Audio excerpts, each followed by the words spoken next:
This is Based Hooligan Podcast. I am joined with a very special guest, Mr. Black Occult. How's it going, man? Hey, thank you, man. Thank you for giving me the opportunity to be on the podcast. I'm super excited. Absolutely. So one of the reasons why I wanted to chat with you is because I think our perspective and our view on the scene overall kind of matches up perfectly. I've been following your account for a while now, and I think not only the through the label, but just your like story posts and captions on there.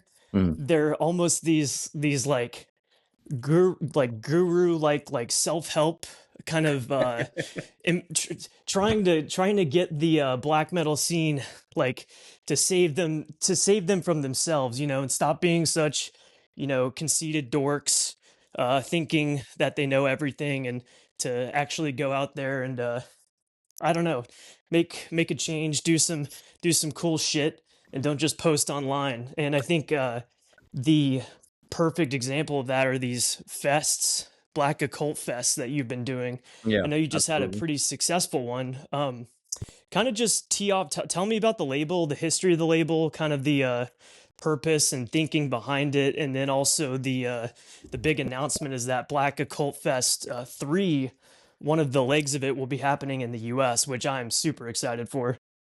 Absolutely, man. So I think you touched on the let's say the goal of the label. I've always wanted to create something that goes against what I call the sort of the corporate view of labels here in the scene. Just a random name with no identity, a band, a storefront. No personal opinions, no personal comments, absolutely no identity. So I've always tried to push that aspect with Black Occult. I want it to be intimately linked to me. I'm Black Occult. This is what I like doing. This is what I like pushing out. This is the music I like pushing out. And it's funny that you mentioned the self help because I've been around the block in black metal since the late '90s. Because I'm actually a 41-year-old dude, so I've been back and forth on the scene, and ever since I came back to it during a very boring period of time, which was the pandemic, because my page was basically born during the pandemic. I just thought I have a bunch of records, I'm going to post them, and bit by bit, I kept on networking and talking to people, and I noticed I don't like what this has become. This has absolutely become ridiculous. It's an absolutely ridiculous scene. Yeah, So it's yeah, that's it, for sure. it's I've been very very antagonistic. I've been very, sort of the black metal against black metal vibe. As much as I don't consider myself too black metal anymore, but yeah, it's exactly what you're saying. And so I think the I was extremely happy when you invited me on the podcast because I've always felt following your page, the memes, the podcast. I'm like, yeah, okay. So this guy gets it. We got the same views on these things, and yeah. So it's a question of me trying to push an identity and trying to get people to take a step back and sort of experience the music in a different way, which sounds preposterous, but yeah, that's sort of my goal. See the music differently, see the experimentation and the cult following in a different way than what you're experiencing today. Yeah, no, absolutely. And it's when you bring up, so I always think of Black Occult not always as specifically a black metal label, but it was kind of the aesthetic behind it, I think has a lot of at least it's rooted in black metal, but obviously you've branched out into, experimental power Mhm. electronics, noise, all that type of stuff, which is why I think the shows you've been doing are so interesting because usually live in a live setting, genres are segmented out normally. Like you Yeah. go to a power electronics gig, it's all power electronics, black metal, it's all black metal, etc. But what I've noticed is, at least with the gigs you've done so far, is that it's a really interesting blend of these subversive genres all coming together. Because obviously there's a ton of crossover between all those fan bases, Absolutely. and it was just I think it was brilliant that, and it was also kind of interesting to me that it hadn't been done before. It was like, okay, all these different types of very specific niche underground types of music, how come there's never been like a live setting where they can all kind of share a presence and then have this like unifying almost presentation behind it? So just from what I've seen so far of the shows, they seem to be exactly that. So kind of talk to me about the and obviously as much as you want to share, just kind of how these shows started and how successful they've been as far as a live effort. Of course, yeah.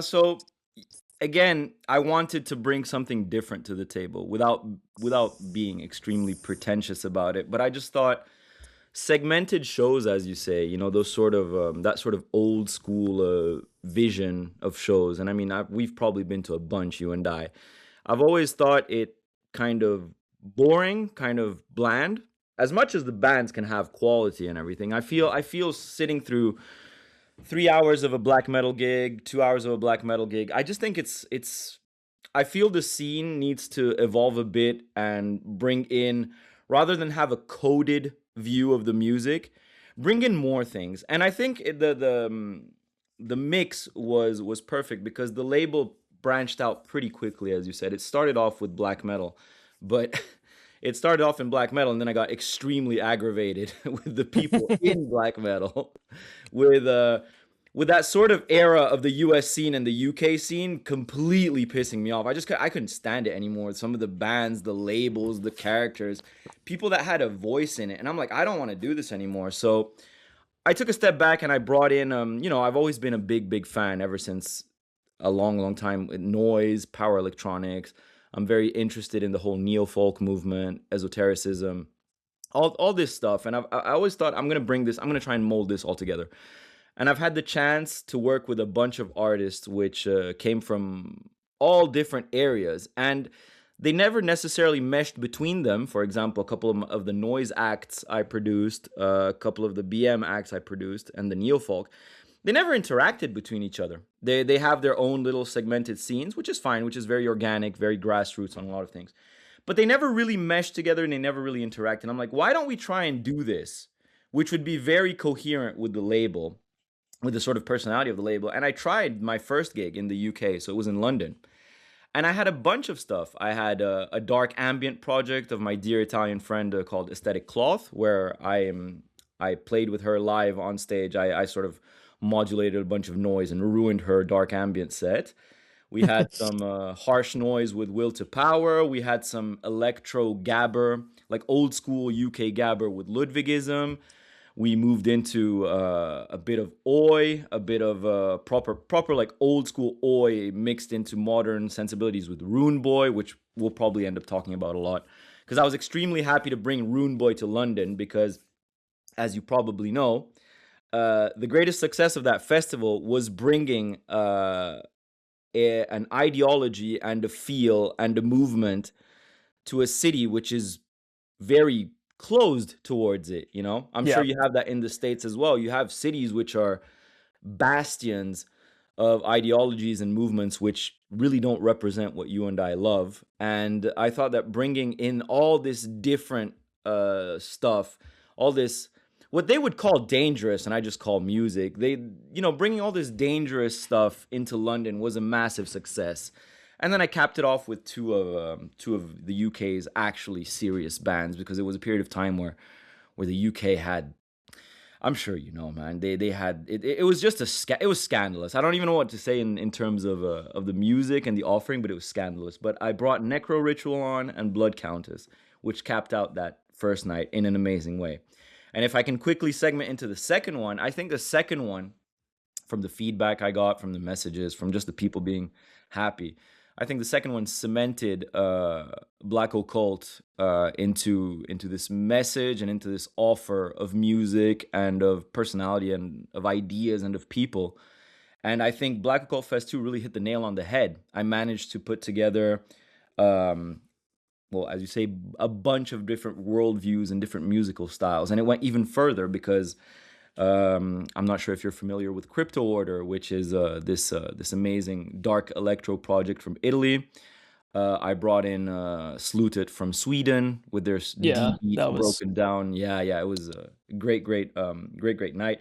Rune Boy is now massive. What I'd consider massive. Rune Boy is very very good people. I'm very close to that whole circle, and it was amazing to see Rune Boy grow to the first gigs I used to go to up in the north of England with 20, 30 people, bringing them down to London in front of 200 people, and then them just evolving into this pure form of oi music, new grassroots, rural influenced oi music, and bringing them back to Black Occult Fest now being a lot bigger. They basically stole the show. So I'm saying all this to sort of expand on what we were saying, that yeah, it's I want to mesh everything together. I want to mesh all these musical styles into the identity of the label and bring it to the fans, to the people that want to be there, which I'm eternally grateful to, because obviously we can't be doing this type of stuff without them. And yeah, I feel the second one was a big success. I'm extremely happy of it about it. Every different style was there: electro, gabber, noise, power electronics, all different types of sets from Aldridge, from Rune Boy, Sluted headlining. Great experience, and I feel the message is consolidating for Black Occult, and it can only get bigger. I hope it can only get bigger from here, because I'm taking a pretty big risk on next year, Black Occult Fest 3 being split into UK and US. And yeah, I hope I hope you'll be there, man, if you in the US if I put it on. yeah, it's in Brooklyn, right? Yeah, yeah, I'm looking at a couple of venues in Brooklyn. I think it's a lot easier to put stuff on there. I might be wrong, but I hope I'm right. No, if it happens, I will be there, and I know it'll happen, so I'm It gonna will be there. 100%, man. No, I'm looking forward to it. Yeah, it's interesting you said, because yeah, London is like a very draconian and I guess like foreboding place to kind of put on a show like that, and the fact that it went off without any sort of hiccups or any sort of weirdness, I think is much Oh, to I'm gonna come back to the hiccups and weirdness, man. well, it wasn't made public at least, because to me, it seemed like everything went off without a hitch. So I think Oh, brother. as far as optics concerned, it was a plus. But I think yeah, one of the things you brought up was the whole gabber thing. I've noticed that's kind of taken off in the underground black metal scene, at least. Uh, for people who are interested in that kind of aggressive Mhm. electronic music, gabber as a genre has really exploded, which I think is interesting because the whole aesthetic of gabber kind of lines up with some of black metal. You know, like the bomber jackets and like the It's the bridge between what I feel hooligan culture and black metal yeah. culture. And I remember I was listening to your podcast yesterday. I was catching up on your Graveland podcast, and there was that interesting moment where you're talking about honor in Graveland. And I feel the Gabber thing is sort of that bridge. You got the guys in bomber jackets and skinheads, and you got the black metalers, and you got the power electronics guys. And there's a lot more in common than people think. And you're right to say, yeah, the Gabber subculture and subcurrent in the UK and in many European labels is actually taking off pretty heavily. Yeah, and I was thinking about that because prior to that, the main I guess electronic subgenre that black metal would be associated with would be like dungeon synth, which is not really it's there are bands within that genre that I do appreciate, but when I go to electronic music, I look for that aggressive, hyper, like a lot of energy, which has a lot of commonalities with like the hooligan subculture, because you could imagine seeing those videos, those old videos of those raves and those guys Mhm. just fucking losing their mind doing that extremely like syncopated dance style, and I think Very oppressive, very dark, very. I think there's a lot more in common than people think, and I think it's great that people are starting to open their eyes to it. yeah, I honestly was not too familiar with Gabber up until I think I'm trying to remember. There was some account I used to follow, but they posted all these old clips of raves, and then all like the bloody fist stuff, Yeah. and um I still need to kind of delve deeper into that genre. I'm kind of I'm admiring it from afar, you know, because it's one of those things where it's like when I get into a subgenre of music, I have to devote so much time because I have to learn every single thing there is to know about it. But just from Understandable, what man. yeah, just from what I've seen, online and, just from a lot of the shows that have happened, like Black Occult Fest, I think it's cool that there is this melding of this or this genre is kinda coming back. Because from what I can tell, it was kind of like a dead scene for a while, and the fact that some of these, black metal adjacent projects are kind of reviving this genre. I could be wrong, maybe there was a lot like a robust gabber scene that I didn't know about, but it just seems like um, some of these more underground projects are bringing that style back. Like I'm really into that band or project Techno Viking, which Absolutely, man. I'm sure you're a big fan of as well. No, and all the antisocial culture England stuff. Big I've good friends of the label. We're very very close. The whole antisocial culture England, Hotch and Pit, Iron Winter, all these labels are very very closely linked. If you notice, a lot of the bills have our own project on each other's bills, and that's another very great. Sorry, I cut you off, but that was another great part of the scene is that we're all closely linked, and I feel that antisocial culture England is the beacon of what started, at least in my view, the initial steps to bring Gabber to the consciousness of this underground scene. Yeah, I think, I th it must have been some of the projects that he was putting out because I remember first seeing, I think it was Techno Biking, and the thing that struck me about him was that design where they were ripping off Adidas with the algaes. Hmm. I saw that long sleeve and I was like, "What?" I thought it was I didn't know it was like a project. I thought it was just like a shirt that he put out, and then I was like, "Oh, holy shit, this is," there's like a neo, like, kind of, I guess, pagan gabber project that Yeah, I was like, "Okay, I need to check this out," and I fell in love with that, and then obviously diving into the like Rim Boy has some associations with antisocial culture England, and there's it's obvious it's like this it's everything is meshed in, and I think it's appropriate that I'm associating all those like your label antisocial culture England, all that stuff is kind of in my mind occupies the same kind of aesthetic space where it's bringing this like almost hooligan identity and hooligan culture into black metal, which there's always been that in black metal. There's always been, like you mentioned, there's the crossover with the honor graveland stuff. So there's always been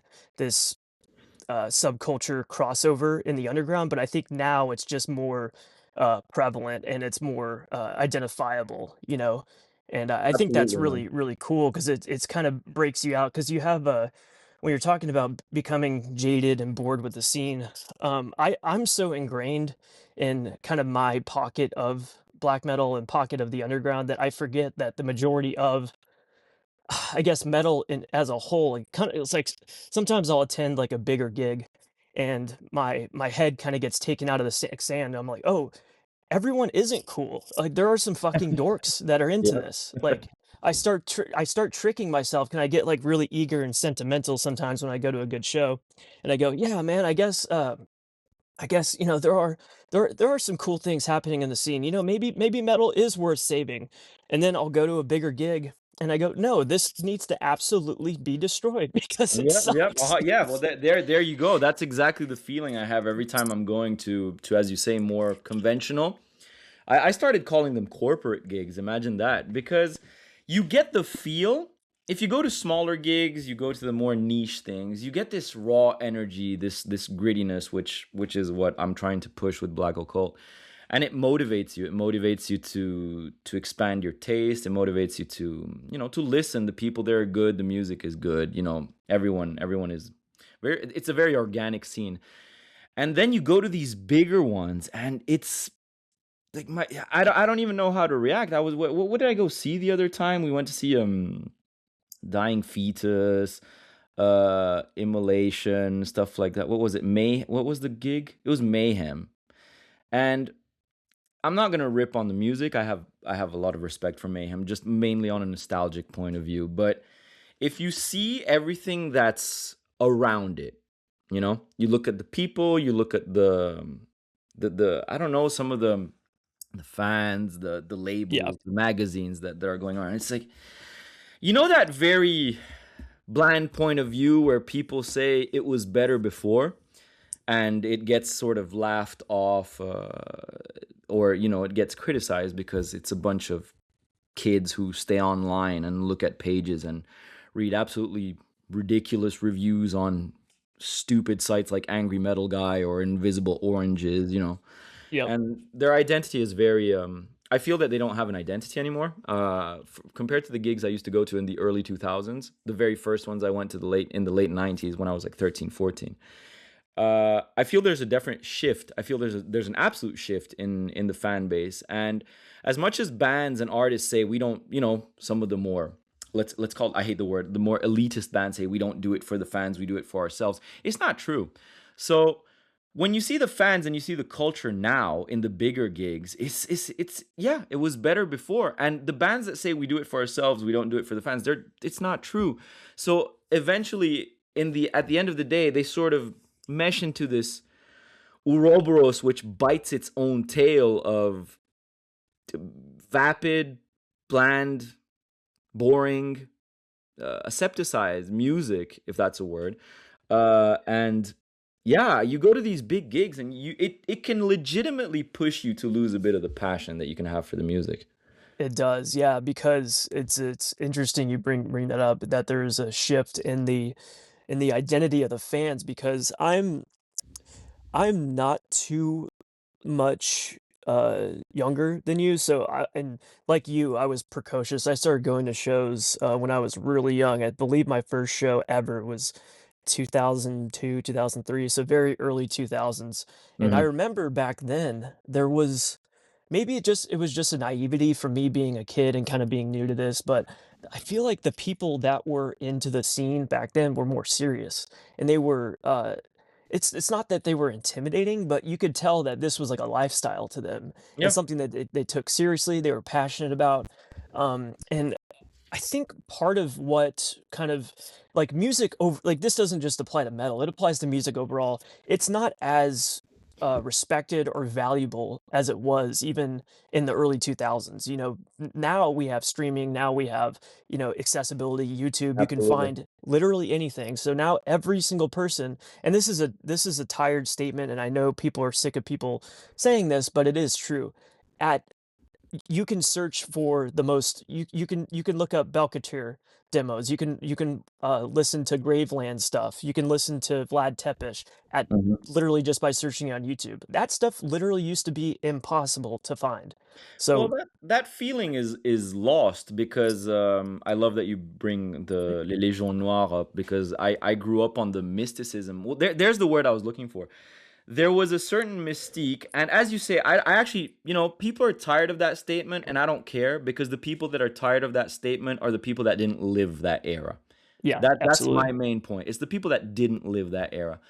Back when this is I'm talking about 98, 99. It was the feeling you had with a Vlad Tepes tape, for example. You stumbled on something which was you could feel that secret, cohesive scene, that inner circle. You felt like you were part of something. It was like forbidden knowledge almost. Absolutely, and especially Belketre, and some, there was these cult tapes that people were mentioning. You didn't even know they were real. Most of the time, you didn't even know they were real because they were on the liner notes of the J card. And I remember getting my first Vlad Tepes tape, which I think was an early edition of War Funeral March or something. And there was the 7-inch, the winter rehearsal one, and this was eBay was in its infancy. So what happened is that you needed to find underground zines, which were in all record stores, and you'd legitimately write letters and put money in envelopes, and Yeah, well people, concealed cash. yeah, exactly, and people would ship you, and it was a flip of a coin. Are you going to get a bootleg? Are you going to get a real tape? But it was just different, and it felt magical. I don't give a damn if that term sounds ridiculous when we're talking about black metal, but that mystique to me is completely lost. Back when I started, you did not have streaming, YouTube, internet was in its infancy. You didn't have the speed. I remember I was downloading songs on Napster. I left in the morning to go to school, and I'd come back in the evening and I'd have one MP3. So it was not a factor. There was absolutely not a factor. You could not find this music easily. Also, CDs were very expensive back then. So that automatically creates a vortex of need of quality, which you don't have anymore today. Need of quality and need of secrecy. So you choose the music very wisely and you discover it. And you could risk buying a dud on an album. You could risk getting a bad tape. You could And risk it would be like falling. $40 Yeah, but here it was sometimes. so I'm in Geneva, Switzerland. Here it was like 30 Swiss francs, which is about, yeah, 40. It was like 39 bucks. So can you imagine buying an album for 39 bucks and you were stuck with it for a month and it's a shit album. Imagine that. Oh, So I lived it. It was terrible. yeah, it was horrifying. You You feel had to buy defeated. singles, and our music didn't even have singles. So, but to circle back to that whole Black Legions thing, I think that that is probably the perfect example. The Black Legions and the whole Toulon scene, so Seigneur Volant, Funeral, Osculum Infame, all that circle, the Légion Noire circle, it felt like you had gold in your hands when you had an album by them, and it you held this music and this knowledge, and you appreciated it for what it was. You had the respect, and people took it, as you said, very seriously. The people at the gigs were very serious about their culture, about their music. They were very protective about it. And look at what happened when the sort of barrier to entry, this very healthy gatekeeping, sort of fell through with the internet era and streaming. As you said, I find it horrifying that you can find Vlad Tepes on YouTube, and I'm trying to balance with the fact that I want people to know how good that was, but no matter how they discover it, they're never gonna feel the same way that you and I felt when we got those first tapes. And I feel that not having that context and that ecosystem, and this is my opinion, and I don't care if people get mad at it, but you can't feel that. You're not going to be able. It's just it's an impossibility due to the time we live in to live through that. And the fact that a lot of the fan base cannot live through that, I feel that's where you lose the subconscious respect for the music, and that eventually comes out and comes out to the public, and that's why you get ridiculous movements, ridiculous woke movements in the US and the UK, which want to reclaim black metal. But what are you talking about reclaiming when you were never there at the beginning and it wasn't made for you? And I feel you lose, if you don't live through that, you lose that sort of respect for the music. Oh, absolutely. And it's this repainting or reconstructing history that does not exist for like because black metal has always been an extremely antagonistic and subversive underground. It was not meant to be accessible at Absolutely. all. The point of it was to reject, because people forget, like Dark Throne started off as a death metal band, Hmm. and then through the second wave black metal movement, it was a complete rejection. So they went from Soulside Journey, and then they did their Unholy trilogy with the plain black covers, no Yeah. production, so just super raw and stripped. And that was the point of it. It was like, oh, we want to be against these, what they called was it the we don't want to be like the guys from Florida wearing sweatpants. We want to be grim and oppressive and arcane and mysterious. And that was that I mean that scene. Obviously I was not around for that. I'm not old enough to have participated in that original second wave scene, but from what I've seen, it was like if you were able to get a tape or CD of some of those, like an early Dark Throne, like a Transylvanian Hunger, in the States back then, Mm. you felt like you were stumbling on something that you should not be listening to. It felt Absolutely, wrong. absolutely. And let me just quickly jump in on the Dark Throne thing. Though that's a good anecdote. So you know how I was saying we didn't have the choice, we didn't have the knowledge of finding the music. You had to take risks. I remember walking into the record store, and Transylvanian Hunger was literally the first contact I had with black metal. So Oh wow. this was a period of time where I grew up on hard rock, and I was listening to a lot of the hard rock stuff, the hair metal era, and I had no knowledge. You have to imagine, and this is what I was saying about how the younger generation and the younger fans cannot live this. I had no idea what black metal was. I had absolutely no idea. Never been exposed to it. Never had musical contact with it. So I walk into the store, and I see this album cover, and it's an amazing album cover. Even though you might say it's tired, it's played out. It's an amazing album cover. So I bought it. I was like, what is this? What's going on? And I bought that, and I bought it at the same time as Butchered at Birth from Cannibal Corpse on CD. I Oh was like, wow. what is going on? It was like the first times I used to go into record stores alone, and I see these covers, and they're amazing. So imagine getting back home and you have no prior knowledge to black metal. And I popped the Dark Throne CD on, and I legitimately thought my speakers were broken. This is an anecdote I usually go on about because that very muddy cave like production on that album. I was like, something's wrong with my subwoofer. Something's wrong with my speakers. What's happening? And I asked my friends and everything, and no one knew. And you see how that sort of experience adds to, I'm not supposed to have this music. This feels evil. Am I in danger of listening to this? Am I weird? And that magic just, yeah. But sorry, I cut you off again, but it's just that I found that Oh Dark no. Throne, the Dark Throne anecdote was my very, very first exposure to black metal, and I feel, yeah, that impact is very, very difficult to recreate today. I would say it's impossible. Someone first. I mean, you can find Dark Throne on Spotify now, which Yeah.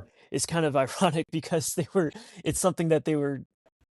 They're they were on Peaceful, obviously, so it's not like they were against distribution, but it was meant to be this. You basically had to be in the know to appreciate it. So to an outsider, um, someone finding that stumbling on that record in a store, buying it, and throwing it on, it was gonna be just like, "What the fuck is this?" Yep. Because that precedent had not been set. People did not know that there was a quote template for black metal, and they were essentially creating it. And through that, I think it's such a time and place thing, Yeah. and it's something that people, even though it's attempted to be that feeling, that arcane mysticism, whatever you want to call it, whether it be through, like there's some modern labels that are doing it through artificial scarcity and just doing very limited pressings or friends only stuff, like whatever people are doing to attempt to recreate that. I think it's something that cannot ever be recaptured, and it was definitely a time and place thing, and then that is a historical context for this entire, like that you mentioned Transylvanian Hunger, the amount of bands and records single CD inspired, you could probably fill an entire record store with. Absolutely. It's Absolutely. just so monumental. But yeah, I think just in terms of like like I mentioned, just going to so I think the gig that I keep thinking about is I saw, it's not in death metal or black metal, but I saw King Diamond a couple Mhm. years ago, and so I've been seeing King Diamond since, I mean, he's one of Merciful Fate. King Diamond's one of my favorite acts ever. So I've been seeing him for quite a long time. I think this was like my sixth time seeing him, and Wow. I noted to to the person I saw them with. It was like, what's really interesting is the amount of kids wearing Dead from Mayhem cosplay here. There was like four of them. It was very bizarre. And I was like, dude, if I started doing that when I was going to shows, I would have been like laughed out of the venue, you A know? 100%, man. 100%. And I see, what did I go see lately? I went to see Marduk and Mayhem at a gig in Switzerland, and you can't take it seriously. And it feels like I'm bullying these kids, but I feel like, you got to bring back bullying. You got to bring back bullying. And what are you It's how doing? you become a cool person, because Exactly. And you we all figure want to out, be cool people. We all want to be cool people. So don't come to a show in face paint. no, What are you doing? yeah. That's fascinating to me. I was like, where did that come from? Like Oh, I and speaking of that, let me let me tell you a funny anecdote. So you know there was that gig in Italy lately, clandestine blaze, ad hominem, Frangar, yes, yes, yes. God, what was the other band like Nova and everything. And so that the gig is put on by the Frangar guy. So I'm pretty sure you're familiar with Frangar. Absolutely Yeah, one of yeah, yeah. one of, one of Italy's gems in terms of mixing up styles. Absolutely love that band. But the crowd there, let's say the crowd there was very what you and I would consider the real one. You know, Mhm. bunch of old heads, bunch of people with real respect for the scene, whether it's skins, whether it's old school black metal fans, whether it's this and that. And the age was definitely I'm gonna say 35 and up. 30, 35 and up. And when Ad Hominem came on stage, and look, I love Ad Hominem. I think it's an amazing band.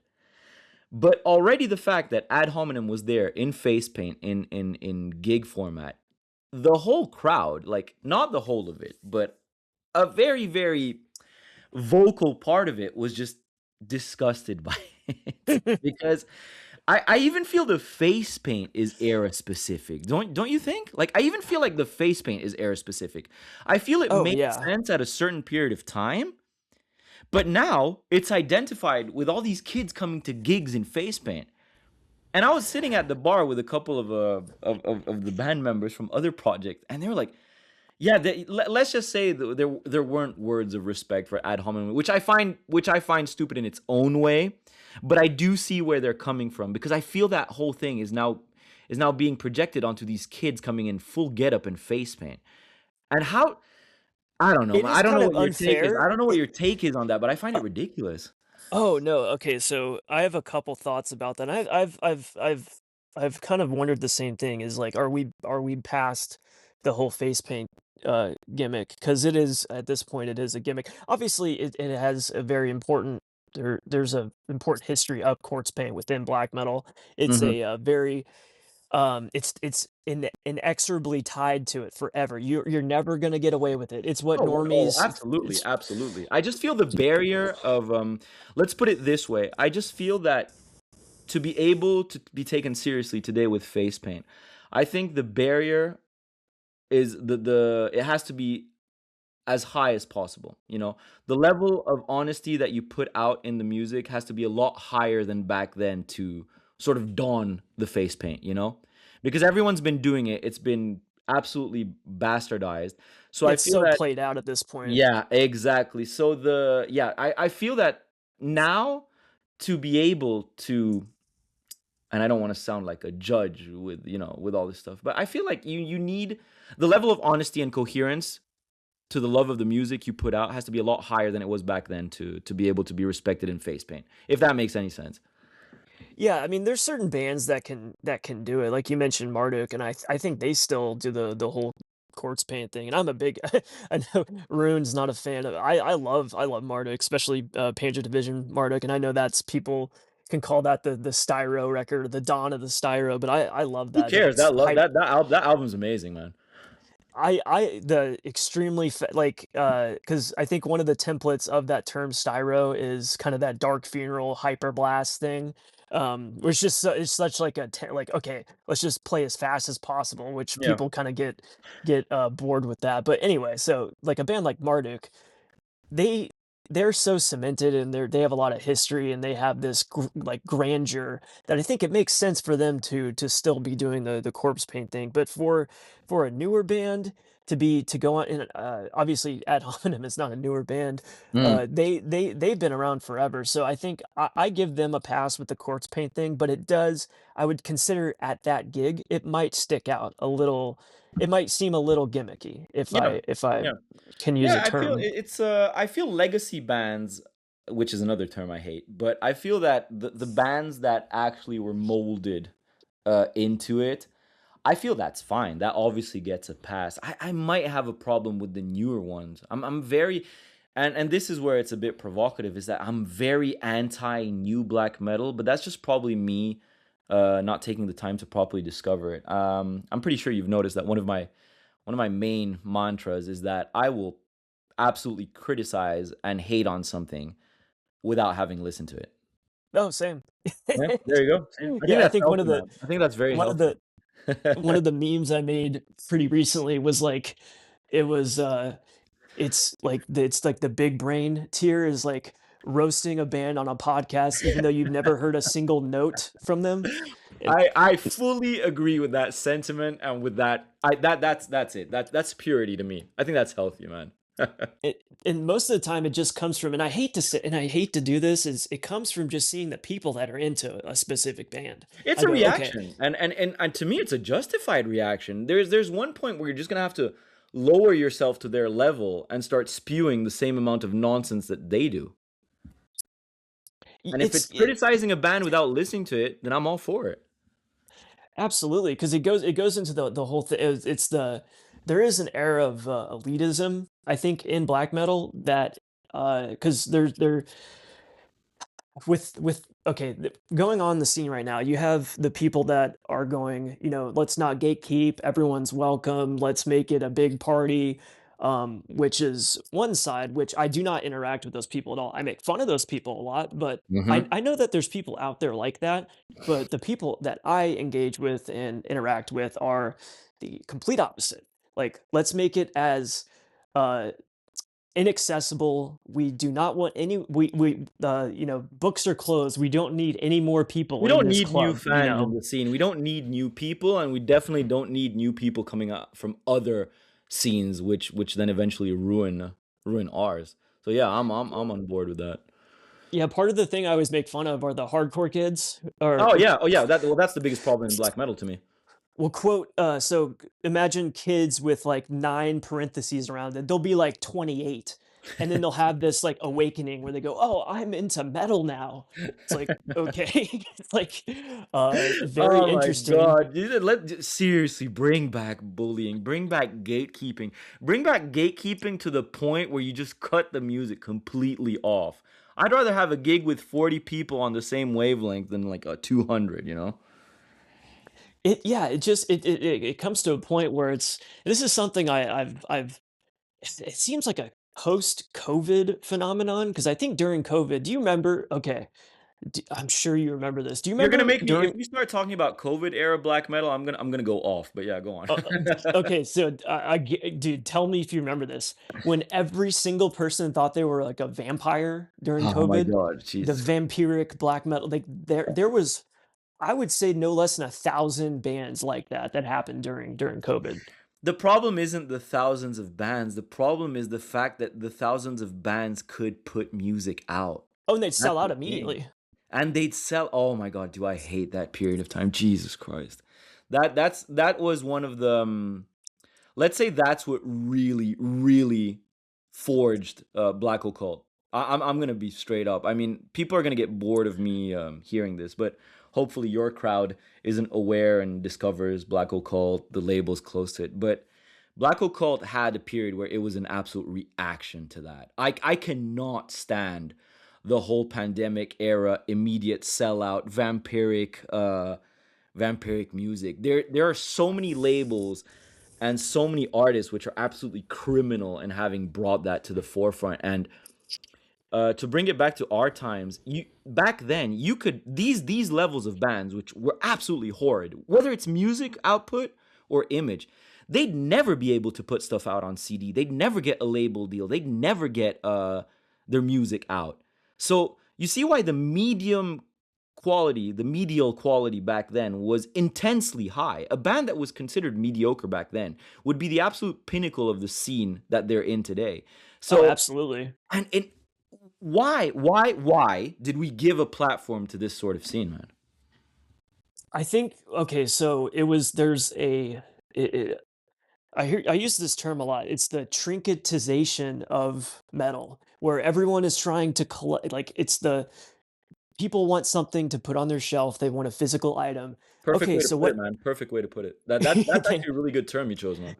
thank you, thank you. So it's like people want. There is a demand for physical product. What do we need to make? We need bands. We need new bands. Okay, so you make a bedroom. I don't know what the first band was that popped off that whole, I don't know, the COVID era vampire shit, but I do remember it. Is it wasn't I it was like wouldn't you consider that that sort of second wave vampire, because you're gonna have some nerds calling us out and saying, "Oh, this exists." I don't care, but wouldn't you say Sanguine Relic kicked it off? D- dude. Okay, I was thinking of Sanguine Relic or Orgy of Carrion, if you remember them. Oh yeah, God, I do. Um, I look, no disrespect to the band, but I do not like that band. Orgy of Karen, I really do not like that band. they were the band that like well now you can find their records, but back then on Discogs their stuff would sell for like $150 Yeah, just well, because it was hard to get. that was the problem. It's people didn't care about the music; they wanted the vinyl, man. Exactly. So it's that it goes back to that trinketization of black metal is you need and that collecting physical media. I mean, but both you and I are physical media collectors. We're really into it. If you look at your Instagram, my Instagram, Yeah. very much into that. But I'm not saying it's wrong to collect vinyl or collect whatever. But when you are just buying shit to occupy a space on your shelf and to post a photo of it on Instagram, and then you're not listening to those records. I guarantee you not. You just like the cover and admit it. You Oh, you oh, just you think know the what? cover looks I'm gonna cool. do you. I'm gonna do one over. You know why I permit myself to be absolutely vitriolic with all this? It's because for a very short period of time, I fell into that trap. I'm not gonna pretend I'm better than that. I fell into that trap. And the fact that I fell for it is what today gives me a lot more clarity and hatred towards that period of time, because You almost I got fell for that psyoped. trap. Yeah, I did. I was 100%, man. Yeah, it was this because and we can move on past this the COVID era shit because it just kind of gets because it what it morphed into is that there were it did inform what would go on to happen to this. And it's crazy because I think of COVID in my mind that was like 2 years ago, but now it's like 6 years ago, I guess. So Yeah, it's kind of wild how time fracture, man. how far. Yeah, exactly. It kind of broke the our timeline, but um yeah, I think just within that space, because I was so beyond checked out of black metal that I was listening to the same handful of bands that I always listen to, but I was not checking out new bands whatsoever. And Yeah. then the one time I did check in, like, okay, let's see what's going on. Let's see what Altar is stocking. Oh fuck, what's going on? Like Oh my God. what is it? Because I was Is so Arcane Altar, were they the ones that put out I might be wrong on this. Were they the ones that put out Piss Moon and all that stuff? oh, I don't know. I so Because what I identify Arcane Altar with a bit of a problem, you know? I mean the so the site itself is fine, but it's like the stuff that was selling out, I think what was such an issue. I was just like, okay, why is this stuff selling out? And I was so confused. And so from what I could tell, it was a lot of these were just Instagram hype bands that Yep. people wanted to obtain. And they knew that, okay, if I don't get it now, I have to spend $120 on Discogs for it. So we got us. And then there was this so these labels, scarcity shouldn't be a thing anymore, at least Yep. for something that's going to be popular. There was a point of scarcity at one point because there's certain black metal bands back in the 90s. It was either limited runs, it was for friends and close contacts only, or they just didn't think that more than 500 people were going to want a copy of it. Mm-hmm. So the 100%, man. whole point of limited distribution was just because there was a demand for it. So if there's like a demand for a specific band and you're only making 50 copies just to make your shit more hype, that is so contrived to me. It's like Well, it completely it's artificial. It's completely artificial. And it's very risky, because as soon as people catch on to that, well then you're done. You're sort of done. And it was also a period of time where anything was on vinyl during that period. Do you remember that? stuff that should Anything. not be on vinyl was on Anything vinyl. was on vinyl. Literally anything, any project you can name, the most mediocre, offensive project had 200 vinyl runs. And I know Yep. for a fact that a lot of labels are guilty of that and regret it to this day, because it dilutes the quality. And I feel like that's the other problem, the ecosystem. Why are you giving vinyl, which is supposed to be the thinking man's product, the thinking man's collectible item that you spent a lot of money on because you love the music? It became, I'm going to start using your term, it became a trinket. It just became something you stack in your IKEA boxes, and you want product and you want item consumerism. Your Anthony, yeah, exactly. Your Anthony Fantano IKEA shelf. Exactly. That's what everyone. How much did IKEA gain on the on the new vinyl collection now? They probably weren't selling Kallax that much, and it probably became their main selling item because a bunch of nerds bought like 50 of them. Oh yeah, they had to start they redesigned it using more balsa wood, because I have two of the old Calyx Yeah. models. They're extremely heavy, and I have a new one that is basically made of popsicle sticks, and I'm afraid is going to fall over at any moment. So that's how much they were selling them. They had to redesign. They're like, all right, we're using too much wood. We need to make these shittier. So yeah, it's just and I've IKEA responding to black metal demand, man. Oh, I mean, there probably was a definite uptick in that. Yeah, everyone was sitting at home and everyone was buying. Everyone became a vampire. Yeah. It's Yeah. it's just Offensive, very. man. Offensive. Vampiric black metal. Even though something amazing comes out eventually, I'm just not gonna listen to it, man. Because of all that period of time. And luckily, I think, I mean, maybe not luckily, it seems the scene has moved past it. But what has it moved on to? I don't think anything good. Well, what has it like? This is my question to you. What has it moved on to? Because I'm completely out of the loop. I just reverted. I barely listen to black metal anymore nowadays, barely. And what the black metal I'll listen to is the albums I had in my first stint in loving it.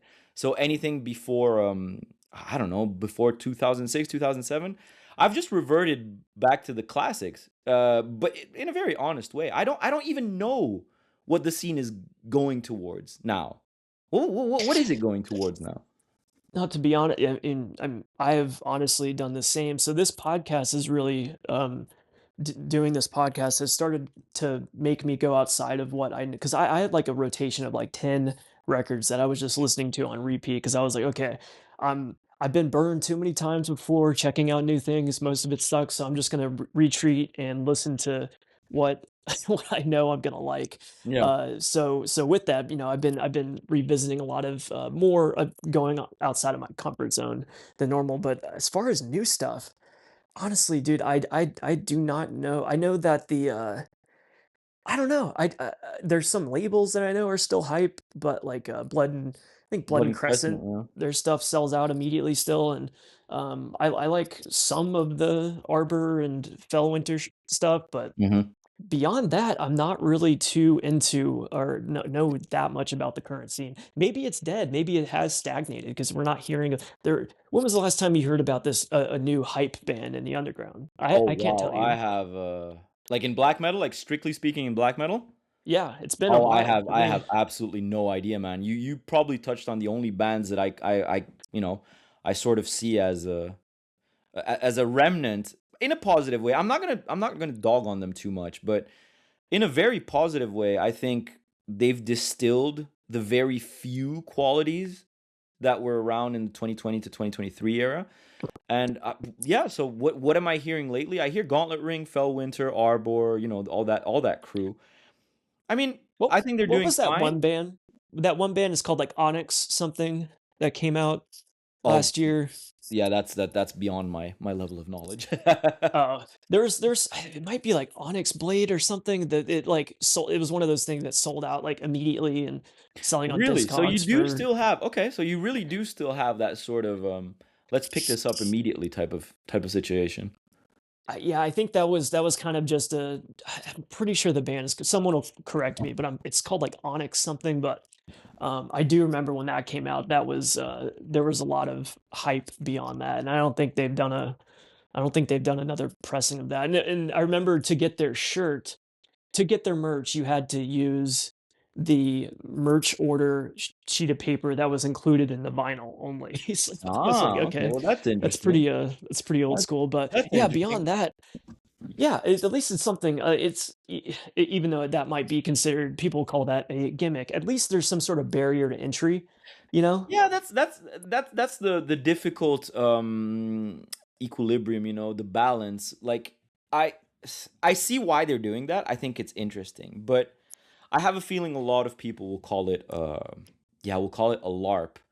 but which is fair and unfair because you still got to give them the chance to sort of create that honesty in the offer. Like, okay, look, I'm going to make my t-shirt very difficult to get. I'm pretty sure some people will call it a LARP, but that's why I kind of wanted to ask you. It's like, yeah, so who's doing what? What's new? What's fresh? Why should I listen to black metal again now? To be honest, you want to? I don't think anyone should. Please, I don't think anyone should be. Listen, it's like what you brought up before: black metal against black metal. Yeah, I just have stop a listening to bumper it. sticker. No one Yeah, needs it. so on my I have a bumper sticker on my car that literally says black metal against black metal, and I Oh, I probably need can. that. I need to get that sticker as well, man. I'll make you one and send it. But I probably confuse the fuck out of like 99% of people that are like, what is that? But Well, it's that. you need to be pretty ingrained in the scene, and especially you need to be of a certain age to have that sentiment, I feel.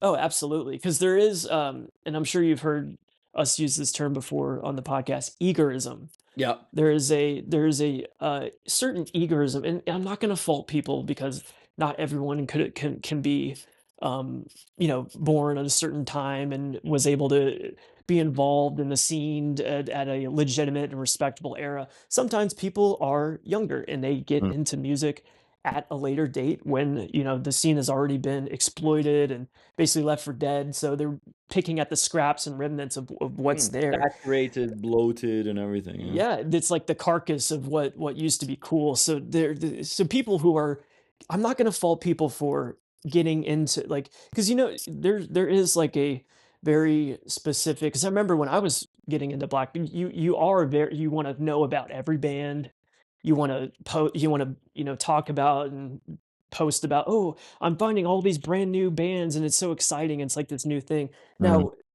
obviously that is fine to a point, but where the egoism gets bad is when you start trying to call shots, when Yeah, try to which dictate is scenes, unfortunately usually the logical next step they take. which doesn't make sense because to me and I think this is why, I mean, we've talked about like music scenes. Obviously, there's a social aspect to music that there used to be much more of in the times of gigs and shows. And have you noticed that just traditional touring is kind of dead? Yeah. Yeah. There's what I've always called concept-based touring now. Yeah, there's could you explain what you mean by that? So the old school touring scene I feel is exactly what we were saying. So it's like saturated and bloated. Uh and I feel that the only scenes that are thriving in our music, at least to my knowledge and to what I see, is when I say concept touring, is that you make these gigs and you make these things out of thematics. So take Black Occult Fest, that's a thematic, or take the one that's just been announced by the good friends over at Hotch and Pit, the Dawn of an Old Age, which I love that term. So you will try and find bands not based, which is the initial point we were making. You will the person that puts on these shows, or the people that put on these shows, and there's a bunch of good people. If you don't mind, I'm going to shout obviously the Hotch and Pit crew, Yeah, go for it. the Iron Winter, which is one of the only few young people who is doing things properly, who is doing things in a very very good way. The kid's 17, and he's got Oh this, wow. yeah, and he's got this absolute honesty to his offer. So Iron Winter Productions, which blends a bit of what we're all doing. He's got some noise, he's got some gabber, he's got some black metal. He puts out this band called Felling of an Ancient Oak, which is really really good. And again, Hotch and Pit, Circle of Solstice is another one. It's its own thing in this scene, and they're very influenced, and they put out, I guess, what you might call ritualistic ambient, ritualistic noise, power electronics. So all these labels. So when you do what my term that I'm trying to sort of work out by myself is like the concept tour is, you're going to put together a gig which is more based on thematics and an ecosystem, rather than let's blindly pay three big bands and throw them around the world. I feel people want a bit more than that. I feel it might be smaller now as a feeling, but it will grow. I think what all these labels, what I'm doing, and I don't want to be pretentious about this at all. I might be completely wrong, but I feel there's people want theme more than strict music. That's my feeling. So concept touring to me is, let's bring together a bunch of projects which can be in wildly different genres, but that sort of have the same thematic, the same feel, whether it's, I don't know, the rural English countryside, the hooligan football soccer culture of Italy, the more mystic, ritualistic experimentations of power electronics, and let's mesh them together and let's try and put out a message. That's what I mean by concept touring. And I think that's really just what you've described is what I think from afar of the Black Occult gigs.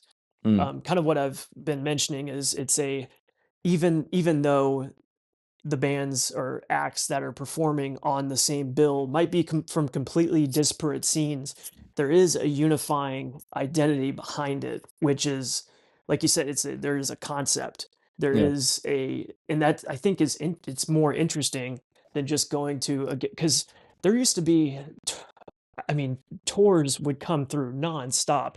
And now I notice is like, okay, I think everyone has switched to the fest mode, at least here in the States. Yeah. A lot of bands aren't, instead of doing like Marduk used to tour the United States. They used to do like 30-day tours. And now, I mean, I can't remember the last time they came to the US, but they're I assume if they did, they would just do one giant fest, get that big payday instead of having to. I think people are realizing that driving around driving around doing 35 stops in like 3 months is kind of an antiquated system, especially now because people don't go out to shows anymore, it But seems. that's what I was trying to imagine. I think, and it's probably like the most boring answer to this, but I'm guessing costs and economy don't permit the old school touring sort of way of life.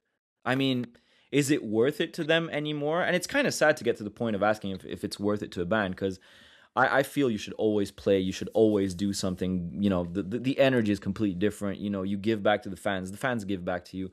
But yeah, that sort of tour, I'm wondering if it's a question of costs, man. It might be, yeah, because it's almost like, because when you think about it, so even for like a mid-sized band, so Sacramentum did a tour a couple years ago. I remember I saw them here, and there was, I'm not kidding, maybe 20 people there. Wow. Okay. Like, no one. And this is a band that could probably headline, a pretty decent size Oh yeah, absolutely, gig man. over in Absolutely. Europe. So it's just fascinating. I was like, how long did they drive to get here to play in front of 20 people? That must have been so dejecting. So I think to them, like a band like them, okay, let's do a fest, get one giant payday, and we're not having to go all around and potentially show up to 20 people, you know? Yeah, which at the end of the day is a bit sad, because I feel that's the bread and butter of it. I feel that is legitimately bread and butter. I can only talk from the European perspective, but I do see what you mean. I've been to some gigs here in Europe where I don't understand. So I went to see, and don't judge me on this, I went to see Imperial Triumphant with a friend of mine, and they were playing in Milan, and I am not joking. I had the impression that this band, so they were touring. I can't even remember with who. So that was an old school type tour mentality, and they came to Milan at the Slaughter Club, and there were counted legitimately 20 people. Oh, wow. See, that's surprising So because I would. I thought it was a bigger band, which I'm guessing it is because I see the views, I see the clips. But then they come to Milan, and what is it? Are they not pushing that market enough? Are people just not interested in spending $40 to see Imperial Triumphant? You see why I was saying it's kind of boring? It might be a question of money, whether it's for No, them or for the fans. So you sort of, so the fest makes sense because you might not want to spend X amount of money to see one band. You're like, you know what? I'm going to save a bit and go see a bill with 6, 7 bands, which interest me. So yeah, okay. You know what? I see what you're saying. I see what you're saying. I was surprised to see 20 people at that gig. yeah, and that's surprising, especially in, like I would assume that Europe is a big market for a band like Imperial Triumphant. So for a European gig to only have 20 people at it is kind of okay. So someone dropped the ball in terms of Yeah, promotion and there, it's probably. Milan. That Slaughter Club has puts on great gigs. They had Sargeist. They had a bunch of proper bands, but I was there and I was basically front line. So I was like, yeah, what's happening? And I feel the same way. I thought it was going to be a pretty important date. So I know for a fact that I, for example, only go to fests now. These big bills, these big sort of experiences. I don't really. I might be a part of the problem here. I don't really go see touring bands anymore. Well, I just don't think I don't think people tour because I was talking about this with my buddy the other day. Is that yeah? When was the last big like proper and actually respected like death metal or black metal tour?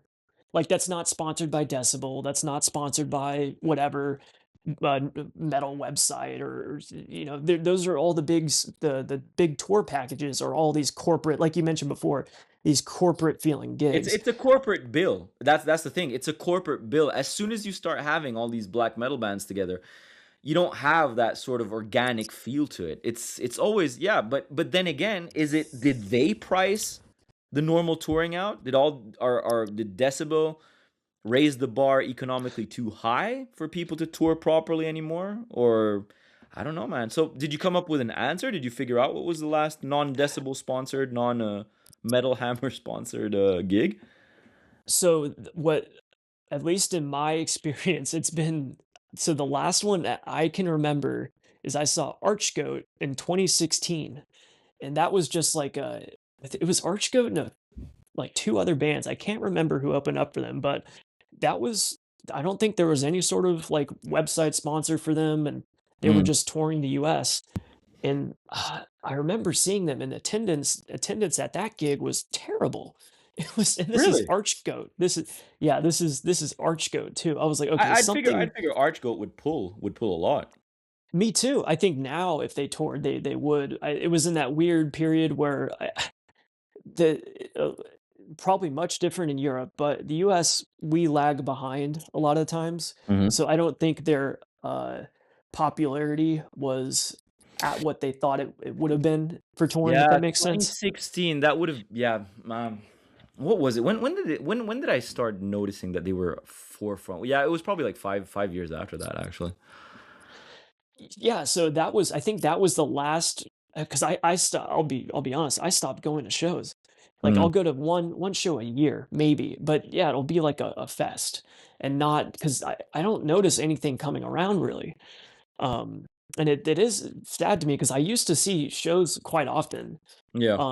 I used to travel around and try to go as much as I could. I was eager. I wanted to see stuff, but it's like, okay, so mm, let's say I'm just getting into black metal. What is there? What is there for me? So that I think that's why people retreat to the internet and how there might not since there is they're lacking that communal whatever going to shows and talking with people who are also are in person, you know, talking to maybe someone that's a bit older, been Yeah. around the scene, knows how to call like knows how to kind of guide them in the right way. Yeah. There's a loss of that, so they're completely fucking out to sea, and they're like, "Oh, I'll paint my face up and go to a." It's like, Well, it no, becomes it becomes a sort of echo chamber. So it just they just sort of retreat into echo chambers because even back when I started going to shows, you'd always have that bully better than you mentality. I remember when I was 20, there's this store in Turin because I'm originally from Turin in Italy, and there's this store in Turin called Pagan Moon Organization, and it's like this really old head who was around in the early days, and I used to go to gigs with him. He put around Turin. He used to be one of the first ones to bring in Malefice and all these like French bands. He produced them. And even back then, before internet, you'd have these older heads who'd be encyclopedias of knowledge and of feelings and of just history of the music, and they judge you. They'd never take you seriously. They're like, oh oh, you don't yeah, know. The initial reaction is like, oh, you don't know, I'm going to teach you. Which, you know what, I think it's actually kind of good for that. yeah, I So had to earn the respect of guys like a that, you hundred know. percent, man, 100%. And I don't care if people find that stupid. It's a lot better like that than today, which circles back to your point, where you don't have that communal feeling anymore. You don't have that, and it brings back to the initial point of the albums, of the ease of today. You know what? You sit in front of your computer and you do your deep dive, but your deep dive is going to be a lot different than if you go out and experience it. Go out and touch grass and talk to the actual scene. Your deep dive is going to be different And I think it's a fair point that you say. Then they retreat into their own echo chambers, and the second they step out, they're going to try and recreate. They're going to cosplay something they saw on the internet. Yeah, and it doesn't translate, and it comes off as completely ridiculous because then Yeah. I'm looking at people, and it was a King Diamond gig, and you're dressing up like the dude from Mayhem. Like, where's the connection there? What's I happening? guess, yeah, like was, and it wasn't just one. It was like four. I remember I took photos because I was like, no one's gonna believe me. There's literally four people here dressed up like dead, and so that's I think that was a wake up call for me. I was like, all right, something went horribly wrong in the Something's last. wrong. Yeah, it's just the I think people are lost. They're looking for an identity, obviously, but I think and it is interesting because there used to be those touchstones, those local dudes that knew everything, Yeah. and they were kind of like the scene leaders, Record even store though owners, label heads, old school label heads, and all that stuff. those were the guys who, if if they were cool to you, sometimes they would be a total dick and write you off as just some new jack kid or whatever. Yeah. But if you were able to earn their respect and kind of pick their brains about, and that's how I found out about some of the real obscure underground shit before anyone was talking about bands like that. They would give me okay, they would give me. I remember trying to.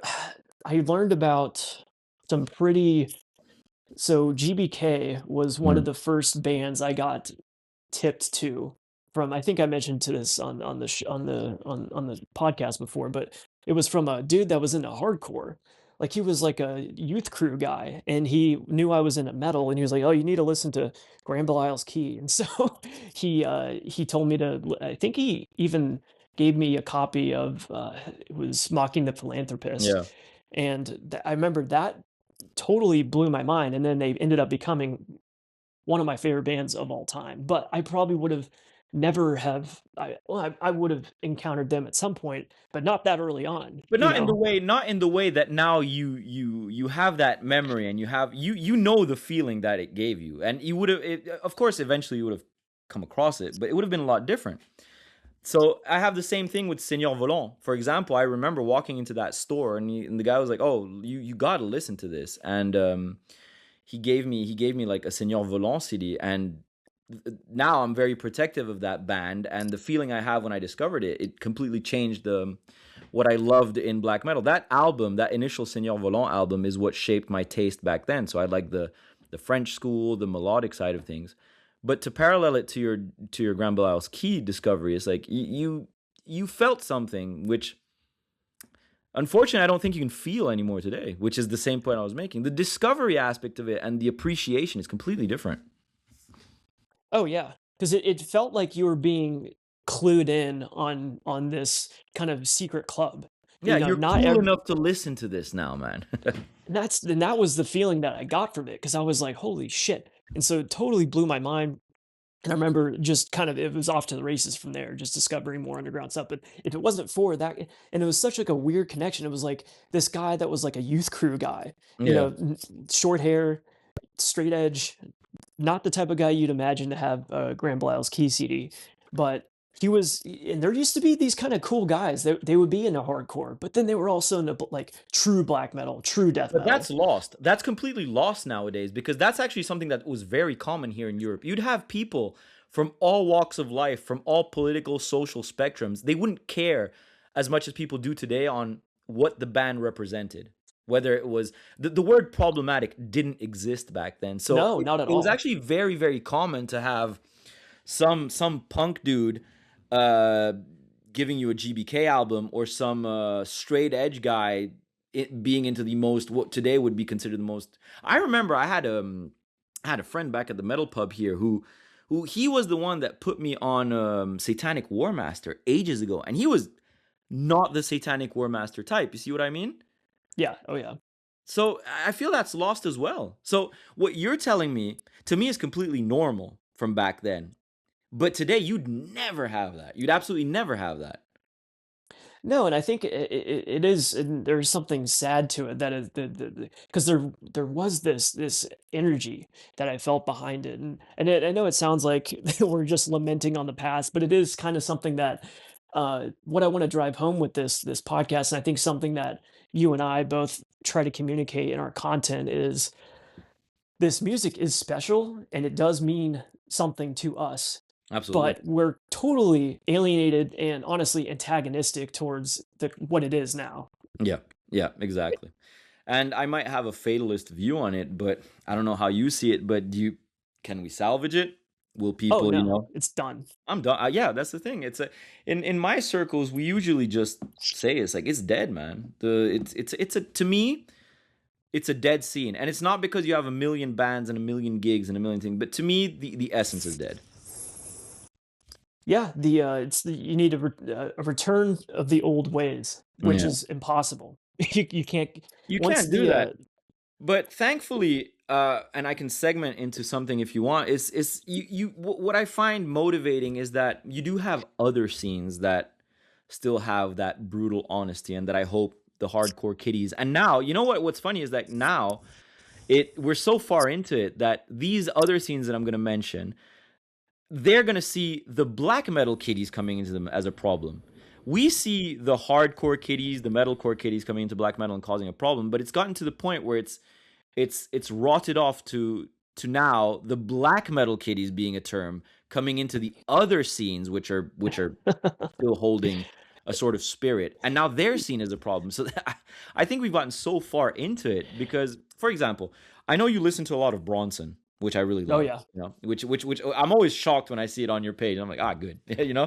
So take that sort of oi scene, the one that I'm really into. Well, I wouldn't consider Bronson oi, but Yeah, I always call them nationalist pop punk, which I don't know if that's I call them the problematic Blink 182. yes, yeah, that's Yeah, perfect. it's amazing stuff. But let's take my main passion right now, which would be the Japanese scene. Like Okay. that whole Sledgehammer, Strong Yes. Blossom, Bull the Buffaloes, Aggro Knuckle, all these amazing bands. All So awesome bands. yeah, absolutely awesome bands. And that scene, for example, let's try and make a parallel here. That scene is extremely like the bar to entry, the level, they will not let you in at all. They do not want you to listen to their albums. They do not want you, to have their stuff. I remember early getting DMs from like these underground men. It's like, oh, please don't post this, please don't post that. And it's such a tight knit scene. It's such a elitist in a good way scene, and they're very scared because now, because I chat to a couple of these people. Like I'm in close contact with one of the guys from the Hawks, which is an amazing band. Oh, cool. Yeah, really really good band. And he started. We were chatting, and he started mentioning that there's a lot of the American European black metal scene, which are starting to, follow the pages, starting to buy the records, and he's legitimately terrified of it because he sees it from a very far, outsider view. He doesn't even like black metal, whether it's death, thrash, black, but he sees this sort of virus seeping into it. He sees this sort of oil. When you start mixing oil with water, and Mhm. I find it funny that these really nice scenes, which are very organic, are now scared of what we were scared, but of a completely different scene. But now they see their vision of a black metal fan is our vision of a metalcore fan that tried to infiltrate the scene and is ruining it. Do you see the point we're getting to? And this is two wildly different scenes. I'm talking about Japanese oi, or Japanese, what do they call it? Like strong rock, which I find that term really, I find that strong rock amazing. Yeah, So like the burning spirit stuff. yeah, the samurai skinhead spirit stuff, whatever. Yeah. It's amazing, and they see the archetype of a black metal fan as a problem. Can you imagine that, man? Well, it's that is totally not only are they correct, but it is interesting because they are right to be suspicious of these kind of interlopers because they will be they're gonna have people who are gonna attempt to get into that scene who are gonna probably bring a bad connotation to like, okay, these are the people that are into the band. Oh no, like Oh no, I let's don't want that. yeah, exactly, exactly. So they are right to be suspicious, and they should make their music hard to get. Like I know getting, I mean, just like getting Bronson stuff in America. I had to jump through hoops to to obtain their shit. Like Brother, I'm it's in not Italy and Switzerland, and I cannot get a Bronson LP, man.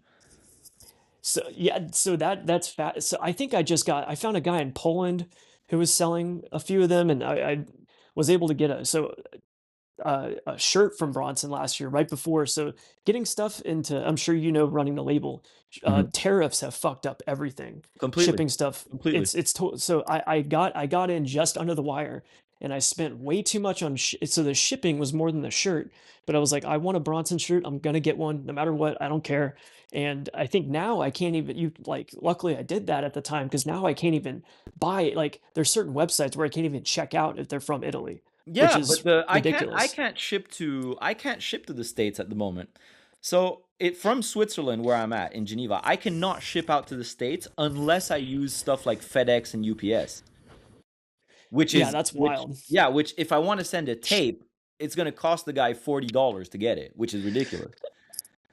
It's so to be into this not only so forget black metal, but to be into oi, RAC, whatever it is, that's exclusively like not exclusively, but most of the time it's not coming from America. So No, when I no, want you've to like got if I the labels are around here. exactly. So if I want an Ultima Thule LP, I gotta pay hand over fist for shipping, which I used to gladly do, but now it's not even a possibility.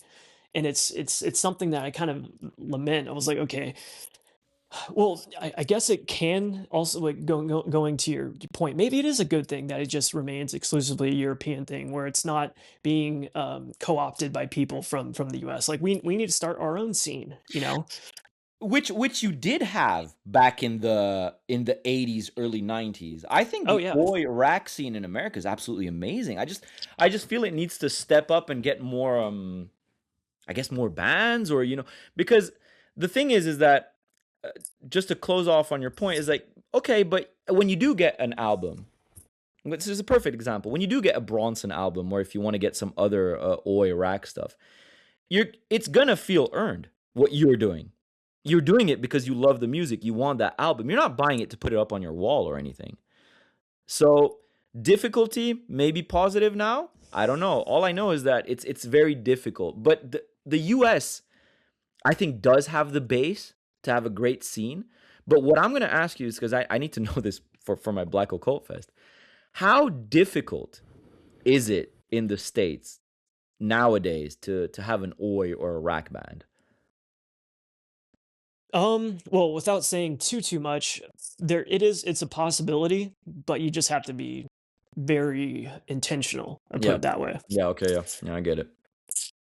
But it's something that can occur, but you just have to be strategic about it and just that's really it. But um, I think something like to kind of piggyback on that point, what I'm excited about and looking forward to about the Black Occult US gig is it's this European spirit. Mhm. And I think it's something that we need over here desperately. We there's not when I see photos and videos from gigs that are, you know, obviously not everything is shown, but from what I've seen, I think there's a spirit to those gigs that I have Absolutely. not really felt or seen over here. We need it's like this enthusiasm. It's this it's not just a stagnated crowd. It's younger people. It's people that you know are putting into this scene, and they're putting into it in a respectable way. It's not in a cringe Absolutely, and or that's like what I was blase. telling you about the Iron Winter guy. He's 17, man. He's 17, but he's doing things the right way. Yeah, and I think that's something we desperately need over here. Obviously we do have cool stuff that happens here. We had that hospital fest Oh last yeah, year that in one looked Brooklyn with amazing. I really who wanted was to it come over to that one. it was yeah, Kickback played, which the so it was like all noise acts and then Kickback headlined, which is funny because I remember reading there was this like a bunch of hardcore kids went to it just to see Kickback, and they were like having to sit through Genocide Organ. We're just like, what the fuck is this? Oh man, I would have loved to see Genocide Organ live. I absolutely love that project.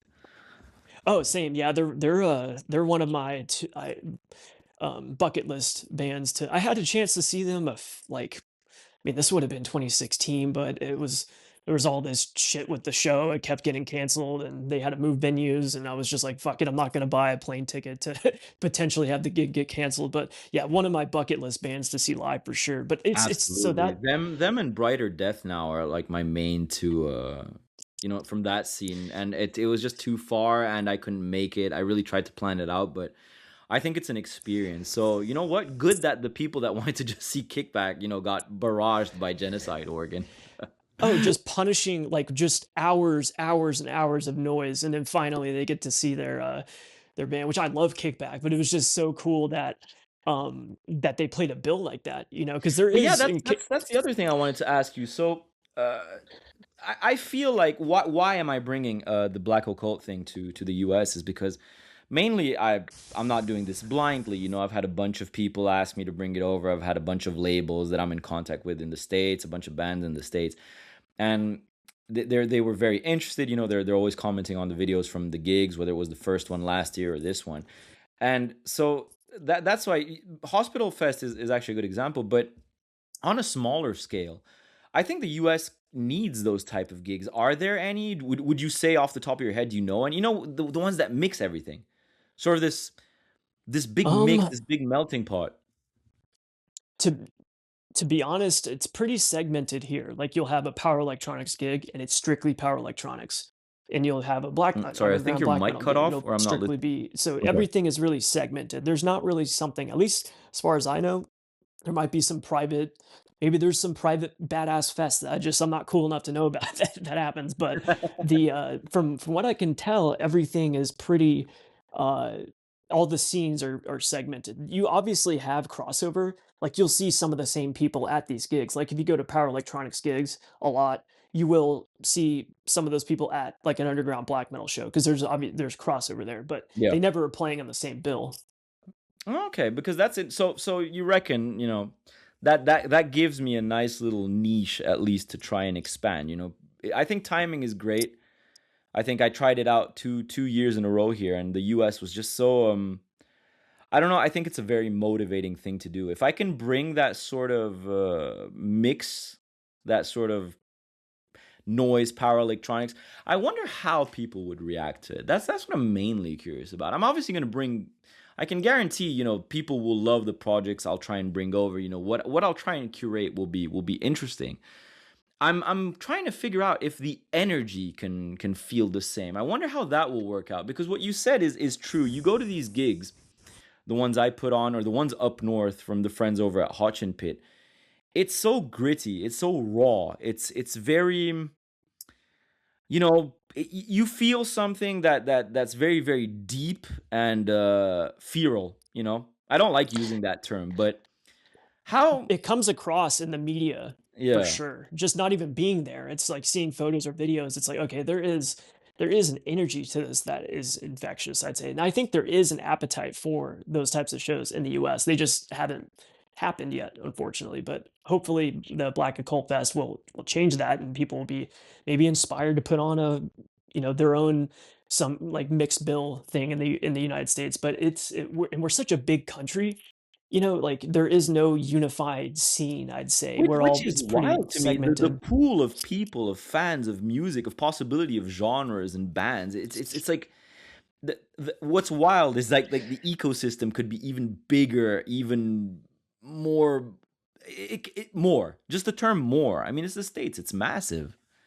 It's Yeah, a because you'll pity to have segment. It's a pity to segment everything. I mean, just from you'll have bands, so it's even from the East Coast bands, Southern bands, West Coast, and oftentimes a lot of those bands will only play like certain bands from the West Coast will only play.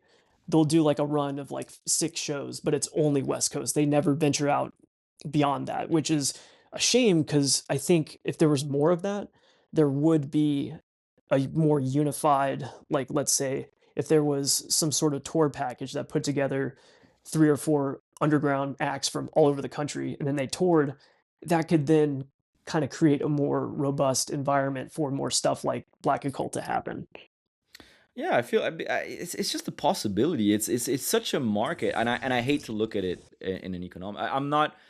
I don't particularly. I don't care about the returns, like the economic returns. This is what I've always called a very expensive hobby for me. Exactly. There's no money in this scene.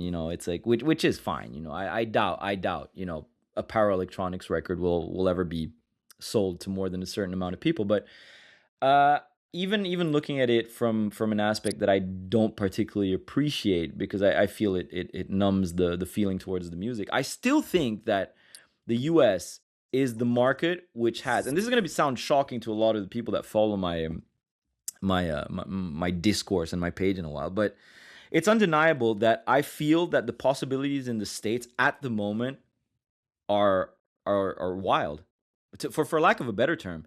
I think there's a bunch of stuff, and I mean, you can already tell from the people looking at your podcast and here listening to your podcast, your page. There is a subculture that I feel can be expanded on a lot if you come at it in the right way, and as long as people are happy with what I put on and it makes them want to see other stuff, I think that's a win, and I hope that without without trying to be pretentious, if that can make some random dude coming to my gig, it's like, oh wow, this was cool. I like going from harsh noise to gabber, which he probably doesn't know, to dark electro with crypto order, to some oi, some punk, some black metal. I feel the possibility to create something is very, very strong in this. I think you're probably helping out in it as well. Well, thank you. I try to at least do with my fucking retarded memes. At least try to accomplish something. But Hey, if means of anything, communication, man. It's means of communication. It works, man. exactly, exactly. It's kind of this attitude that I think I want to convey. But something that you brought up is what I think is missing. So going to a fest, for example, underground death metal, black metal fest, you get ear fatigue listening to Mhm. 5 war metal bands in a row, which I've been to fests where there are literally 5 Chilean, South American war metal bands back to back to back to back. Do you know You how are much exhausting? stronger than me, man. I do not know how I'd manage to sit through. I can stomach two, man. Well, most of the time I'm out in the patio just talking to friends, unless oh, I know that I want to go in and see this band, but yeah, for the most part it's just like it's the same bands over and over and over again. I Yeah. guess there's some people that can withstand that, but that's just not fun to me. So something like, okay, let's do a power electronics band, then let's do a dark ambient, then let's do martial industrial, and then an oi, and then a black metal. So mix it all together. I think that it makes an interesting show. And that's something that I am confused why that doesn't happen more. Because if you think about it, it seems logical, doesn't it? Nowadays, with the attention span being completely shot, and us being culprits in it. But I one of the returns I had the most from Black Occult Fest was people coming up to me and saying, "Oh, it's like you created a sort of flux and a sort of story and a sort of build up, which was curated when you start with something, and you never you never get to the point where a listener might have what as you said, ear fatigue. I'm not putting on 4 black metal bands in a row. Already, if I have two, they're not going to be one after the other. That's why I put up an oi. It was it was crypto order, then rune boy, then sloot it. And I feel those were different enough to create this motivation to stay there, to stick, stay in the concert, stay in the pit. Dark. Oh yeah. You want to grab a beer while the guy's doing dark ambient, and you're just chilling out to the dark ambient. Get your nerves ready for a power electronic set. You got visual aspects to all of our gigs. Crypto Order basically had a documentary going on while he was doing them. While he was Yeah, doing. I saw some of the clips of that set. It looked very interesting. Oh, it was something, man. It was absolutely something. He's heavily into. So again, I'm gonna shout him out because he's a good friend of mine. He's an actual personal friend. He's a label associate. He takes care. A lot of the Black Occult image that you see today is communicated thanks to Crypto Order. So anyone who's interested, I really highly recommend his universe. He's got one of the most interesting universes out there. And So he takes care of the label identity, of the visuals and all. And he had this documentary on all the current state of affairs related to psyops, conspiracies, deep dives into what he loves, which is called, he's heavily into techno mysticism, which I find Hmm. fascinating. I've always been very into the esoteric aspect of things, and this is like a sort of modern take on it. And so his whole set had this documentary divided by acts with this oppressive, gasping for air dark electronics. And right before that, you had the old ridge guy doing a sort of polar shaman set which had mixtures of black metal and ambient. And then you go from crypto order into rune boy, which is feral energy. If you saw the and I don't know. To me, that's just logic to do something like that, because you're hooking the listener in. You're hooking the person. You're giving him a proper experience where he never knows what to expect next. I Yeah, it think sounded we're like you and go ahead. no, go on. I'm done. I was just gonna say it sounded, and obviously every band on that bill was intentionally sequenced to kind of flow into one another. Absolutely. They weren't just haphazardly, okay, let's just do, because like I mentioned, some of the times when I go to these shows, it's like, was there any thought paid to the actual experience? It's like You Lego. know? It basically, when you go to these shows, it's like you're just blocking, you're just sort of sticking together a bunch of bands, and you don't have that link, or that thematic link that gives you that buildup. That's why the word buildup to me is extremely important. And the people were coming up to me and saying, "Oh, the buildup was great. The buildup was great," and I'm happy because that means I did something right. Because as you said, they were sequenced in a very, very, very thought about way. Started, there was some. Imagine my opener was this project called El Drastafen. I hope I didn't butcher it. He's gonna kill me. It was the spoken word folk, spoken word rural English folk, which then moved into my set with my project Asphyxiophilia and my good friend Ludwig, which was sort of the destruction of that purity of the folk set, because it started off with an ode to the old ways, to the tradition. Very important messages in his set. Very, very, very great project. If anyone who's listening to this eventually wants to listen, it's called El Drastafen, and it's deep countryside rural lore that went into my set, which was sort of a deconstruction of the thematic that came with the rural, because the rural was then destroyed by very English oriented subculture, gabber noise subculture, which deflects all this message, which then brings it back to a reconstruction of it. So we went from folk to destruction of folk to atmospheric rebuilding with the old ridge polar shaman set, which then revamped into a dark electro. So again, this bleak view of society, of people, of messaging. And the dark electro then eventually fell into a reaction to this bleakness with Rune Boy, a reaction, a stand up against this bleak aspect. So you see what I'm saying? I'm trying to tell a story with all these bands. Yeah, And and I think that's such an interesting way to approach just live music in general, because I think there's something when you don't put a focus on the end user experience. Like, okay, what is someone who's going to this gig going to feel just through, like, there is context through, obviously when you put something together like that, you want there to be, I don't know if you want it to be like grandiose, but you want it to feel like there was purpose behind that event. It absolutely, wasn't just absolutely. haphazardly put together. Yeah, it's. I think it's important. I look at it this way. I do think it's important and it's interesting if you have a label or you have a band. I think it's always important to say something, to communicate something. And when you manage to string in together all these things, yeah, I'm gonna be very honest. I'm extremely proud of it, because I don't think other people are doing it at the moment. And I'm sorry if that sounds preposterous to a bunch of people who hate Black Occult gratuitously, because you and I got haters, and that's why we're successful. And I still think it's important that there's a story behind it, and I'm very proud to have done that with the second gig especially. And that's exactly what I'm going to try and bring to the States.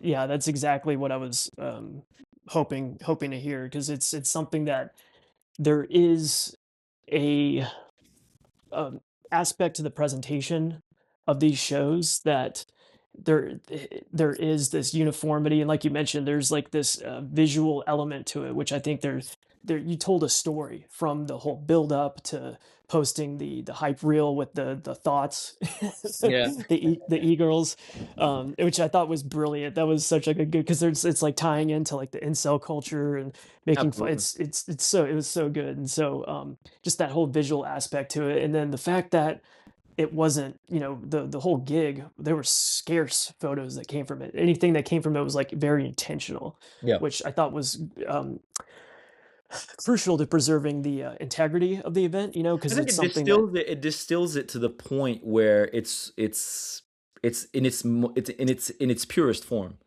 You're not oversaturating and doing something. You know, I had a couple of photographers there with very, if you can see on the page, one is called Divine Gnosis, the other one is Be Errand, and they curated. It's very curated, but Mhm. it's curated not in a clinical cold way. When I say I want to curate something and I want to distill the image of it in its purest form, I'm not doing it clinically to create a false sense of it. I think it's just the most respectful way to present it. You know, the bands are front and center. The story is front and center, and hopefully this is something I can. I'm deep into the process of creating a storyline for the U.S. one, so hopefully that works out in the same way. No, I'm looking forward to it. Like I said, I will definitely be there. We'll have to grab some beers in person. Absolutely, because obviously flying in from Europe, I'm going to be there a lot before and a lot after, so I can at least add a holiday to it. Oh, absolutely. Yeah, it's dude, okay, so we can we can talk about this. This can segment. This is another thing that I talk about with a couple of my buddies, and I want to ask you if you've noticed this. I call so I have a term for these people. I call them frequent flyers. Hmm. It's people that are make appearances at every single metal gig around the world. Yeah. Called frequent flyers. So they're always they have like this. It's their duty. It's their they sworn oath of fealty to metal in general. Absolutely. Um, they have to go to But my question is how do they? Because I guarantee you, these people are not. They're not brilliant. Like, how are they funding these excursions? Is it just copious amounts of credit card debt? It's very, very fascinating to me how someone can afford to do that, you know? Well, it's very different here in Europe. So I talk a lot with this guy on Instagram called Static Age, one of the greatest collections on Oh, yeah, Instagram. yeah, Yeah. dude, his stuff is so sick. Absolutely. He's a great guy, great guy. He's gonna love me shouting him out on the podcast. So I talk to him a lot, and I've noticed that in the US, and this is by no fault of the US, is that the perception is that you have to realize Europe is extremely small. So you to me, for example, I can cross 3 countries in about 4 hours of a car ride. So, when you see this from an outside perspective, you might see someone, oh, he's in Germany now, then he's in Slovakia, then he's in Bulgaria, then he's in Italy, then he's in the UK, then he's in France, and he's in one gig. One of my good friends does that often. I do it myself as well, but it's this might ruin the mystique of it, but it's just that it's very easy for us to do that because the states is massive. I remember chatting to my friend and it's like he was telling me the size of Texas or just the New York area and how it takes 4 hour flights, 10-hour car rides, while to us we cross 2 countries in an hour. So it gives that impression of I'm all over the place, but it's actually not that expensive, you know.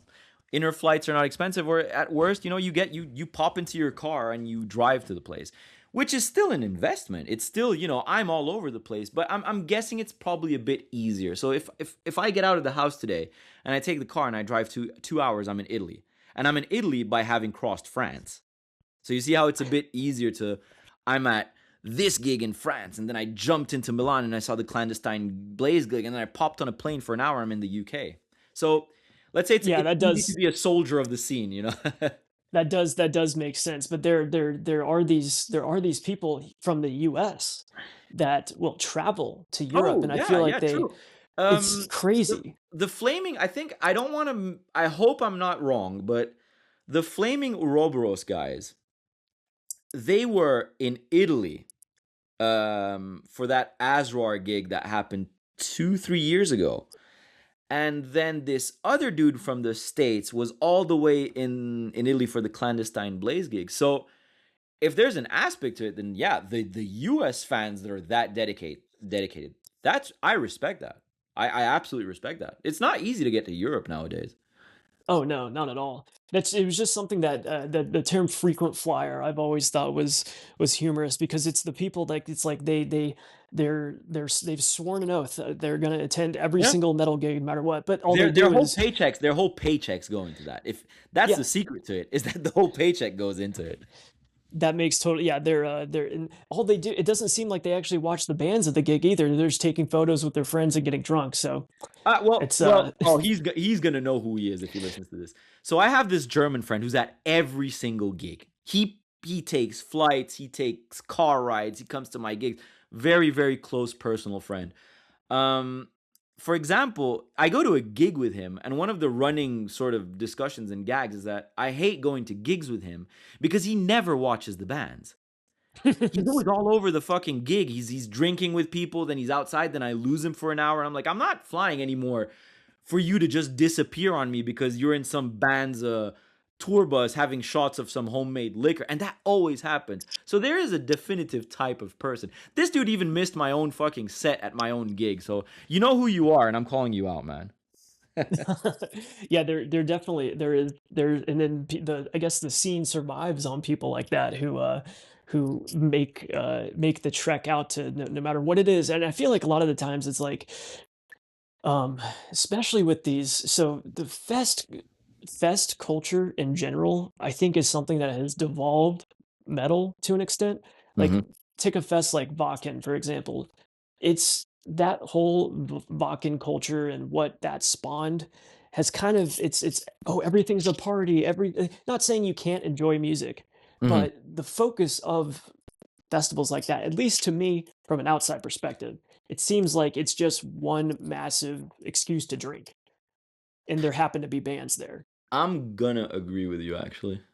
Because, and this is my personal take, I don't know if I'd be able, so this is very personal. I'm probably, someone's gonna say you're dumb, but I don't think I'd be able to appreciate a band in a massive festival capacity. And that's probably just me. I'm not saying it has to be wholly intimate or with smaller people, but I'm gonna go to walk. I've never been to Walken, but I don't like massive crowds. But I'd probably see it under the lens of like, yeah, I'm gonna get drunk today, and there's gonna be music in the background. I'm not there to concentrate fully on the band. So I do see where that's coming from. And then you have bands that are catered to like they exist like all those dorky power metal bands that wear the armor and dress like orcs or whatever. It's that those bands solely oh, and then also the cruise ship thing. Have you heard about this? That there's like metal cruise ships now? I'm I sure have you have. not heard about that. Is that true? Yes, so it's I think one of them is called like 70,000 tons of metal, but it's literally a cruise ship where bands play, and I guess it's like all metal, but like there's that band Windrose, which is I don't know if you've heard of them, but they're this Never heard of total it. oh dude, don't look them up. They're the only reason why I know about them. I was gonna make a meme to kind of roast them, but it was like it's like dwarf metal it's like a total joke. Is it It's like, wait, so just it's oh, so it's like power, so it's not like Fin Troll or something like that. no, no, no. It's like it's like it's basically a parody of power metal, but they don't Okay. realize that they're a parody of it. If that makes sense. Oh, so they're It's really not bad. conscious about being a parody of it. I think they there's a little bit of tongue in cheek aspect to it, but I guess they take it seriously. But it's a the bands like that that play Vakken, that play that cruise ship. And it's that spirit I think that has annoyed me so much is that it's the frequent flyer. It's like I have to my life is going to shows, and it's like there's more of an emphasis put on the show and the Ah, yeah, fest, okay, yeah, now I see exactly what you're meaning. Okay, yeah, so right? that's kind of different from what I was from the sort of fan I was looking at before. So it's as if they're it's, you know what, it sounds like the Tomorrowland scene, the whole progressive house, big festival scene, but just transposed into metal. Exactly, exactly. That's a perfect way to put it. It's like the tomorrow. Yeah, there you go. It's like the Tomorrowland of metal. Yeah, it seems like the fest culture, because obviously we have a lot more fests now in the US than we did 10 years ago. We had Maryland Death Fest, which has been a mainstay. You had all the iterations of that. I think they do like a California version, but then you have stuff like Hell's Heroes.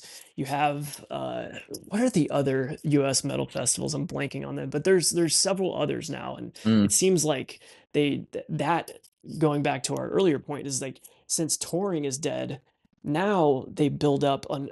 Have you noticed that a lot of these fests, they do like these basically it'll be like a band like Bathory, for example. Yeah. Obviously, Corthon is dead, but we're gonna headline the fest by doing a tribute set to It's feels just very like like why would someone go out of their way to travel for that to see a tribute A cover set band. or band, a cover band? Yeah, exactly. So it's like Um, what Queen is doing. It's like what Queen is doing. Or wasn't it at Steelfest last year that there was like sort of a sarcophago, a tribute, and it was actually the headliner? And I was like, I don't really understand that. I don't yeah, I get it. remember seeing that because it's not. It wasn't the what was his name, Wagner.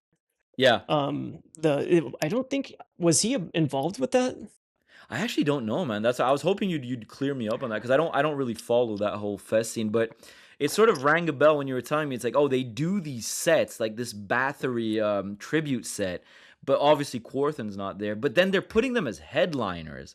Yeah, that's what's interesting to me is like, okay, so people are looking forward to this. It's like I, it's I a I don't see myself being interested in that. That's just maybe me, but like I was supposed to go to Steelfest and I ended up not going because work and everything. But I do remember seeing Sarcophago being headliner. I'm like, but I was confused. I was like, does Sarcophago exist still? no, And why is no. it headlining?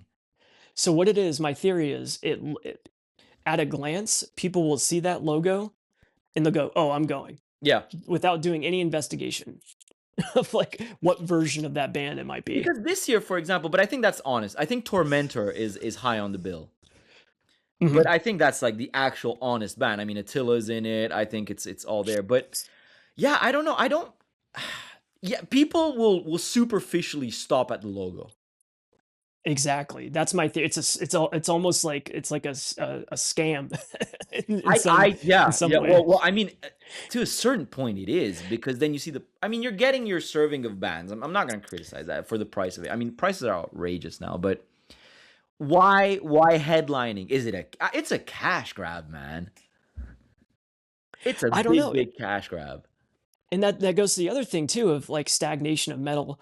All the legendary bands are either, like as far as the old scene, they're all dead or in their 60s. So there's really no new metal bands coming up to take their place.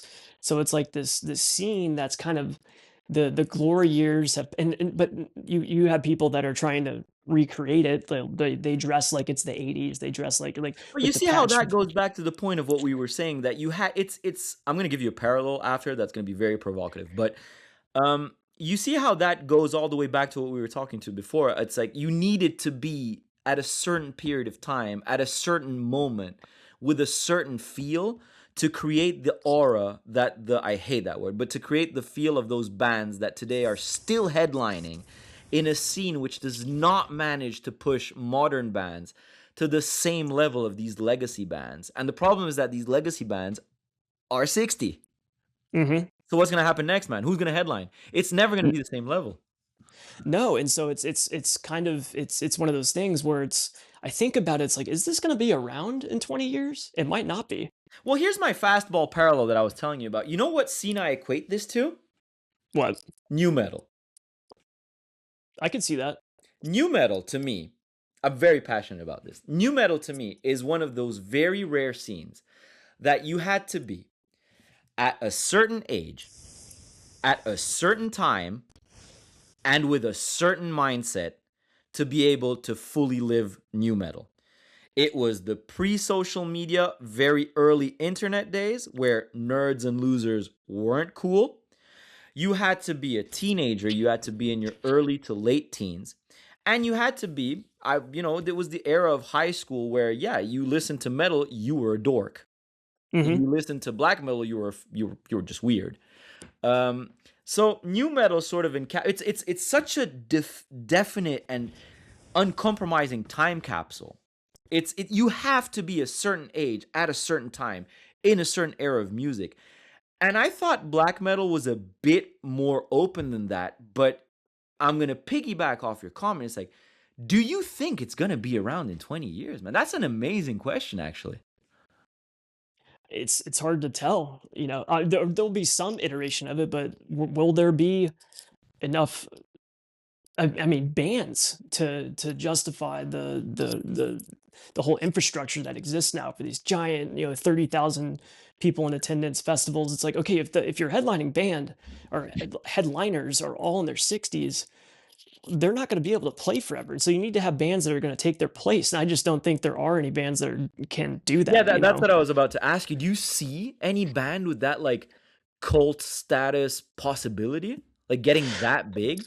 Because what happens when Abath doesn't want to tour anymore? When whoever Mortus or whoever's in Marduk, or when Attila turns 90, or and when whatever stops, who's stepping up after I these don't see bands? that. I guess so. The first kind of band I would say that comes up after that would be a band like Satanic War Master. Which I saw live, and which, man, oh, how am I going to say this nicely? Because I love Satanic War Master. That gig in Milan, oh, he was tired. Does that make sense? Was he playing guitar and singing at the same time? He was doing everything, and he just looked out of it. He Okay, just looked. He. It's like, I don't know. It can be a million different reasons. Was he tired? Was it late in the night? Was he drunk off his? I don't know. Was he just not motivated? But it just felt tired. You know what I mean? And sure. so, is it gonna be where he's gonna start really cherry picking his gig appearances? But I don't see him doing more than much every year. So Right. so you're right. Okay, that could be a logical step, but it's not too far off from the older bands though. It's not like a definitive younger band, Like or at another least era. Yeah. mid-level era band. I don't know. I don't. People leave your comments below. Tell us, is there a band that we're just not thinking of that's going to come up and completely take over Can, the can scene? Because people I can don't. people just please not say Black Braid or stuff like that? I just really appreciate that. Oh no, if I don't think anyone who'd bring that band up. Hopefully, doesn't listen to my show. I got Hopefully. scared. I got scared at one point. It seemed like that band was gaining traction. I was like, no, come on, please. Oh, I think it's like ridiculed extremely now, from what I can tell. But Oh, I thank don't know. God. I think people need to build up the younger bands in a way that, I don't know. I don't think it's repeatable. For example, I'd love to tell you, I love this English black metal band, Hollow's Tower, Odious Hiss, all of the Hotch and Pit group, and I love what they're doing, but it's completely different energy and evolution and trajectory. You know what I mean? I feel Oh that yeah. even the bands are conscious of the changing scene. And that's why I'm always interested. It's something I always ask to people. Who do you consider a big band? Don't give me the legacy bands. Who do you consider a legitimate big band? It's always a you'd think it's an easy discussion, but it actually isn't. And it's something I've thought of too, and I can't come up with any. So I guess it depends on what you define as a big band. Like, does it mean they sell a lot of merch? Does it mean And you they see do a how lot of that's a shows? problem. You see how that's a problem because there's a bunch of bands absolutely undeserving that for some reason hit the right spot on the merch, and their merch is considered even more than their actual output. Hmm. So I'd say, like, who would you see, as much as we probably don't like these type of fests, but who do you see in 20 years that's around, okay, let's say 10 years, that's around now, headlining a massive festival, massive commercial festival like Hellfest in France or Wacken? Like, I don't know. I'm legitimate because I'm trying to think while I speak, and Yeah, maybe of the my black, knowledge I is don't know. not deep enough. That's the thing, man. No, I think it's sufficiently deep. I just don't think there's an answer because I don't think it exists. Yeah, I don't know. I could be wrong. I don't think you're wrong. I don't think you're wrong, but who knows, man? I mean, I don't know. I don't know. I don't even know where to segment off into this, because it's legitimately saddening to see that no one's managing to recreate this. And I know a bunch of people, and even close friends, so I can permit myself to say this, but I know they usually get angry at me when I say that type of stuff. It's like, oh yeah, because you're jaded, you're wearing rose tinted nostalgia glasses, so you're not even giving a chance to certain bands. I'm gonna only halfway agree to that. I still think I take way too much time out of my day to listen to absolutely mind-bogglingly bad music, and it's only gonna push me further away. But I'm trying to give it the correct respect, and I can't. I don't know, man. I don't know where you stand on this. Have you listened to anything lately? Are you still on your same rotation? What can we say, man? Yeah, so as far as new bands, or at least newer scenes or bands or sounds that have really stuck with me in the last, I guess, year, I brought up this band a lot, but that Vehemence, or that in the Antique label, Oh, Antic. that's actually a good band though. Yeah, no, that's a band that sticks out to me as they're not playing shows or anything, but as far as like a respectable current black metal band, that's something that I was like, okay, this is, I guess, current, because they haven't released a record since 2022 or something, but that's how long it's been since something has been released that's really jumped out to me. But as far as what, like, in the last year, What about I'm really Forteresse? What about something like Forteresse, for example? so they're that is incredible band, but I consider them kind of in that Satanic War Master era. Like, they started Mm, in like the early 2000s, that's so true. they're That's not like true. a newer band. That's true. Because they But they have such potential. I mean, I don't think potential is even the right word again. It's just like I think their output has been so fucking consistent. oh, absolutely, and they've gotten a pretty sizable, like, I'll see their shirts at gigs, and that was not the case a few years ago. So they're definitely building up momentum. People are aware of them. I would love for them to. I don't know if they. I think the last time they played the US was like 2014 or something. I think they played. I could be wrong. Someone will correct me, but I think they played this fest called Martyrdom in in Brooklyn in like 2014. I could be wrong, but there used to be this. Have you ever heard of the club Saint Vitus? I know the band Saint Vitus, but So there used to be this, it was like this popular club in New York called Saint Vitus, and they used to do every single black and death metal show for like over a decade. Used to okay. all If you saw a picture of the backdrop, you definitely recognize it, but every single band came through. And they used to put on this fest called Martyrdom that was really, really interesting. It was kind of the who's who of the underground of like the 2010s or whatever, but they I think it kind of stopped around 2015, but that was the last time I remember there was really some, because there used to be this energy around some of these shows and gigs. That it was There was also this string of gigs called Chaos and Tejas, which Hmm. was this incredible fest that was put on in Austin, Texas, and it lasted for, I want to say, like 7 or 8 years. I could be totally Those missing are the really mark on good that. runs. Those are really good runs. I wonder why they sort of fade out. Well, from what I could tell, there's so many foreign bands that it was taking up.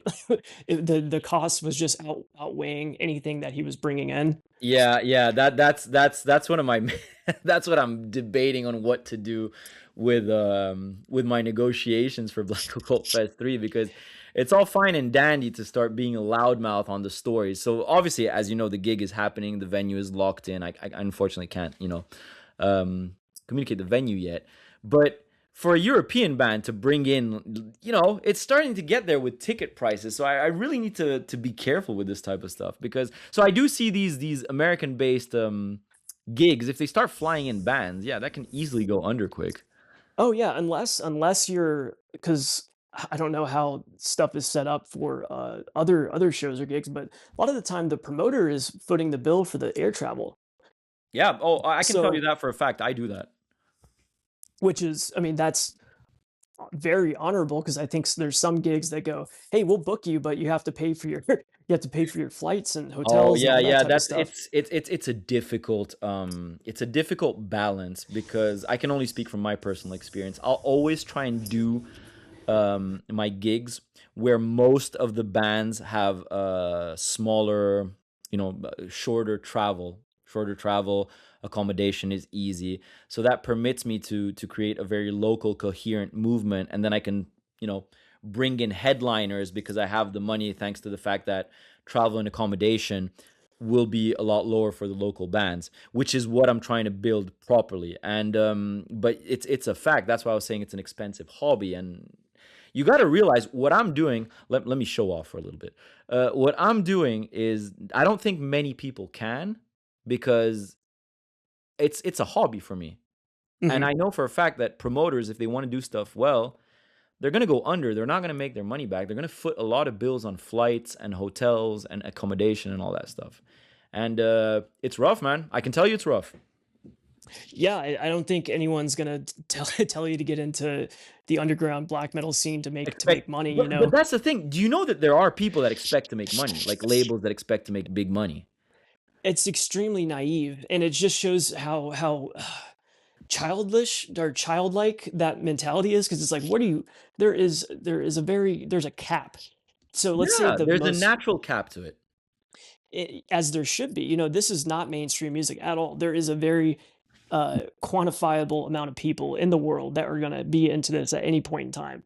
So to be under an illusion that you can make any sort of decent amount of money from whether it be gig, whether it be label, whether it be whatever, is very naive. My I'll my say that. mantra is that I'm always at a loss in terms of money. It's like I'm constantly at a loss. I've very rarely made money off of releases and gigs. And I've gotten to heated arguments because, for example, I have a bunch of friends that have their own projects, and I have a bunch of friends that have bands, and I understand why they took it badly, and I understand how it came off as maybe I don't want to say disrespectful, but I don't know. I have a view on things, and these bands, when I told them, it's like, oh, that's cool what you're doing, this and that, but they're sort of expecting to make it big. You know what I mean? Yeah. And this is in no way a dig at the quality and the output of the music, which very often is very high. It's very good music, but I feel there's a lack of realism into what you can accomplish. Because again, this brings back to the legacy bands. Even some of the bigger bands don't live off of their money, live off of their band money and returns. And I think it's very naive in our scene to come at it from an economic perspective. And it's very sad to tell you that there are a lot of bands and a lot of labels which have the goal of economic compensation and making big money. And I'm not saying everyone has to be poetically into it just for the passion of it. Yeah, they don't Like, have to be a starving artist, but yeah, there has to yeah, be a but realism we're not gonna become, none of us. Sorry, none of us is gonna get rich on this. in the fact that that's shocking to some people, I think is insane Oh, it is. because It is. I got into argument with friends because they took it badly when, to extrapolate a bit, I was telling them you're not going to become behemoth. right. And it's behemoth is one thing that just happened for God knows what reasons. I mean, I love the early stuff. I don't like the coffee enemas era, Yeah, but whatever they became. whatever he's doing now, man. Whatever, I don't know whatever he's doing, but those are unique situations. But you'd actually be surprised how many bands don't really look at it under the artistic output and the quality output, but look at it under a financial return. I mean, I think the thing that I would say is like, okay, my goal with anything would be to at least break even. That would be the ultimate. Okay, let me get as much back as what I'm putting in. You know, 100%, man. completely that would be status like obviously putting on gigs is expensive. You got to pay for travel, you got to pay for accommodations, whatever the venue is charging you, Absolutely, merch, man. etc., etc. There's a lot of stuff that goes into it, but when everything's said and done, if you can put on a successful, I think in terms of, you might not be getting like a ton of monetary compensation, but from just the satisfaction of putting on a good show, and that people, something that will, because there's gigs that I've gone to 15 years ago that I still remember plain as day because of how good the experience was. And Yeah. I think that's something very special to be able to pull off. I think that's the most important aspect of it. And I'm not saying I expect anyone to play for free or to do stuff for free. It's like I always get, I always offer, as a promoter manages to do. I will always make it interesting for the band. Always. That's something. It's like I'm not expecting people to give me any favors. There is a certain agreement between everyone that we sort of kind of meet halfway. You know what I mean? We're all in it. Mhm. We're all in the same scene. We're all trying to put on a good experience. I'm always going to make it interesting for the band or the project that's coming. But I've ran into situations where the demands just were absolutely outrageous for the level of project, and people that sort of don't have that ecosystem to be able to have those demands. So that's why I love working with who I'm working with right now, because as soon as I started opening up my scope, and I'm not saying this is an American thing, but unfortunately the negative comment that I made is happening now that I'm trying to convince some American bands to play for my gig. And it's a very different culture. My sample size is very small for the moment, so I'm not saying everyone is there before the people overseas get mad, but uh here in Europe, it's we try and work together. Everyone gains Mhm. from it. Everyone gains from it. But now working on Black Occult Fest 3, the US leg, yeah, some very unfortunate Can I say surprises. you're running into some rock star mentalities? I'm And running into some rockstar mentality from a couple of US projects where their riders and their demands are absolutely like, oh my God, no yeah, way. yeah. Which is, you know what? Whatever, man. You're just not gonna play on my fest. And I'm not saying this like, oh, you know what? Well, you don't get the chance to play at my fest. It's just like, I'm sorry, man. I'm not gonna be able to do it. Meet me halfway. Let's negotiate. Let's see what we can do. But I'm gonna count th- four bands in the States. And I'm not going to mention the names. I'm going to count four bands in the States that I laughed at the DMs that I was getting. That's hilarious. You got to Because tell me offline who I it will is. I will tell you offline. I will absolutely tell you offline. But the bands I work with in the UK who are much more deserving. So I'll give you an example. Rune Boy, stomp on the bands that I'm going to mention to you in private. Crypto Order stomps on the band. And the way they approach these gigs is human, is logical, is serious, is professional, and it's coherent with what we're doing. So that's why I will always shout out all these bands, whether it's Rune Boy, whether it's Occulted Death Stance, whether it's Sump, whether it's all the people on Iron Winter, whether it's all the people on Mystic Rites. This is my European centric view. But again, let me give context to this. I'm not being adversarial to the US scene. I'm just saying that the first four bands that I'm trying to negotiate with, I thought I was negotiating with Metallica. Oh my God. I I'm gonna need to tell know. you the But riders after. I'm gonna eventually close off in about 15 minutes because gotta run, my friend. But I'm gonna tell you later. You're gonna be shocked because I know you know these bands, and I'm gonna tell you the riders, and you're gonna be like, "What the fuck?" what, M&Ms and champagne and shit? They want stuff. They want clothes. I can tell you this: the rider. Well, this is the point I made. The rider is way beyond uh what these bands and not only in my opinion. I do have a team of people who I discuss with on investment and stuff like that and what they think, and people that take the temperature of the scene, which you're going to be part of soon because I'm going to need your help on Oh, sort absolutely. of taking this market temperature. And I'm like, this what's going on?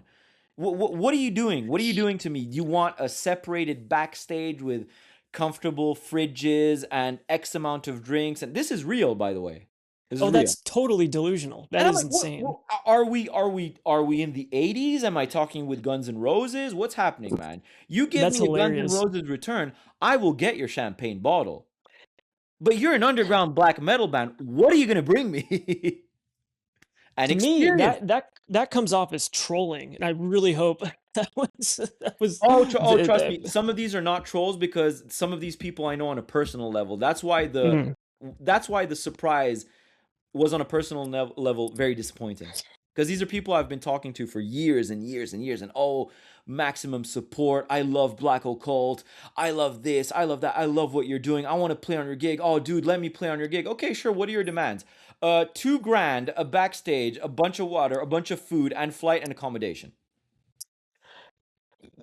Okay, That so if yeah, that's something that like an actual touring band would, like a bigger band would like maybe ask for, maybe, not not an Oh, underground but that's why I black want to metal make band. the point precise. I'm not against writers that are at that level, but you got to be the level of a band that's going to sell out my gig. Then that's more than fine, man.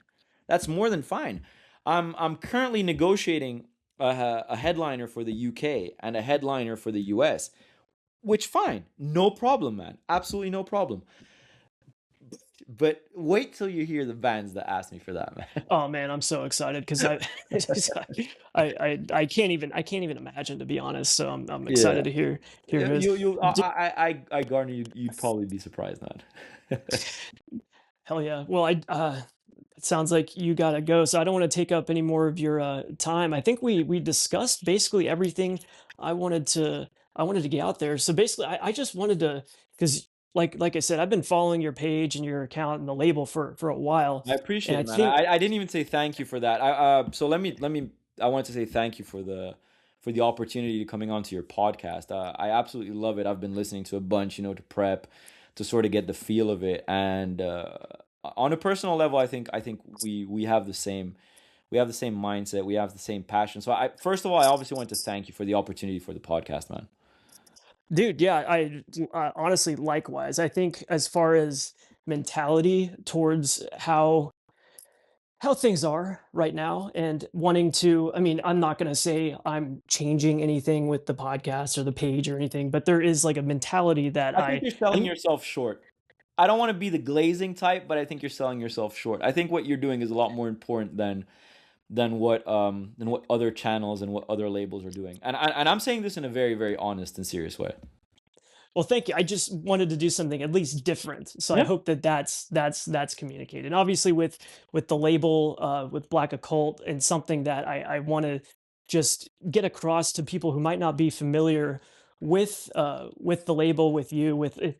It's this mentality of almost being, it's an antagonism, but it's like it's like an earned antagonism where it's like absolutely. you're coming from a place that you are admiring this shit, and you are just and I call it shit because that's basically what the scene has turned into at this It point, is and absolutely. it's just going, okay, this is exactly what I want to be against, and let me roast and make fun of, but also at the same time, let me put on for bands and projects and people who are doing cool stuff in the underground. Absolutely. I'm happy. I'm happy there are people out there that actually get the message and actually get the identity of the label because unfortunately you'll always have the dorks and dumbasses that always, understand things the wrong way and don't give the necessary attention to something that could be positive for the scene. I'm sure you have haters. I'm sure people will get at you. I'm sure people get at me. And you know what? Who cares? I think we're doing things right. Well, it's the people that are, I call them literalists. Like Yeah. they don't understand sarcasm or shit. I know that's a millennial thing, the sarcasm thing, but what I'm getting at is, so I'll roast or make fun of or make some offhanded comment about a band on here, and people will just like, you don't understand what that is. Like, dude, okay, first of all, it's a joke. Secondly, I probably know more about that band than you ever will, so stop trying to Yep. educate me on them. And third, Yep. who gives a fuck? Yeah, you'd be surprised at or probably actually no, you won't be surprised. You know how many people get offended and take my stories literally. And I'm like, what level of neurons do you have to have? You have soup in your head if you're that closed off mentally to think everything's serious about this. Well, you're also, dude, you got to remember, and obviously you had the shirt that says what, weaponized autism division. Yep, yep. We're dealing with a very autistic subsect of people who take stuff very literally sometimes. My biggest sales, man. That T-shirt are my biggest I sales. need that shirt. I know you can't ship to the States yet, No, no, or no. I maybe can. I can. I will make sure that you get it. It's just I have to go through a different channel, but you can get that shirt, man. I'll definitely make one for you. I'll pay for it. Obviously, I need that one. I need the Lonsdale Black Occult Italia 100%, man. 1985. That's absolutely doable. I can't do it at the moment on a bigger scale, to respond to, orders and stuff like that. But personal, I can get stuff out to friends and stuff like that. So don't worry about that. And likewise, let me know what because I just did a run of shirts. They're Yeah, still I need available, one by of the those as way. well. I need to rep it at some Italian gigs and stuff like that. Get people on the notice. Oh, okay. So thank you. The Revolt Against the Modern Scene one. That's just a rip of the old Occidental Congress T-shirt design. 100%. I love I no, but I love the images that you convey and the vibe you convey on the merch is exactly what I try to do with mine. So we need to support each other on this. Well, I am honored to be compared. So I think I will let you go, man. I won't take up any more of your time, but let's definitely I'm always let's available, man. I love to chat whenever you want. I'm here. So again, thank you. Sorry I got to run, but thank you again for the opportunity. I'll be in touch with you shortly through the DMs. absolutely, man. Take care. You take care too, man. Thanks for that.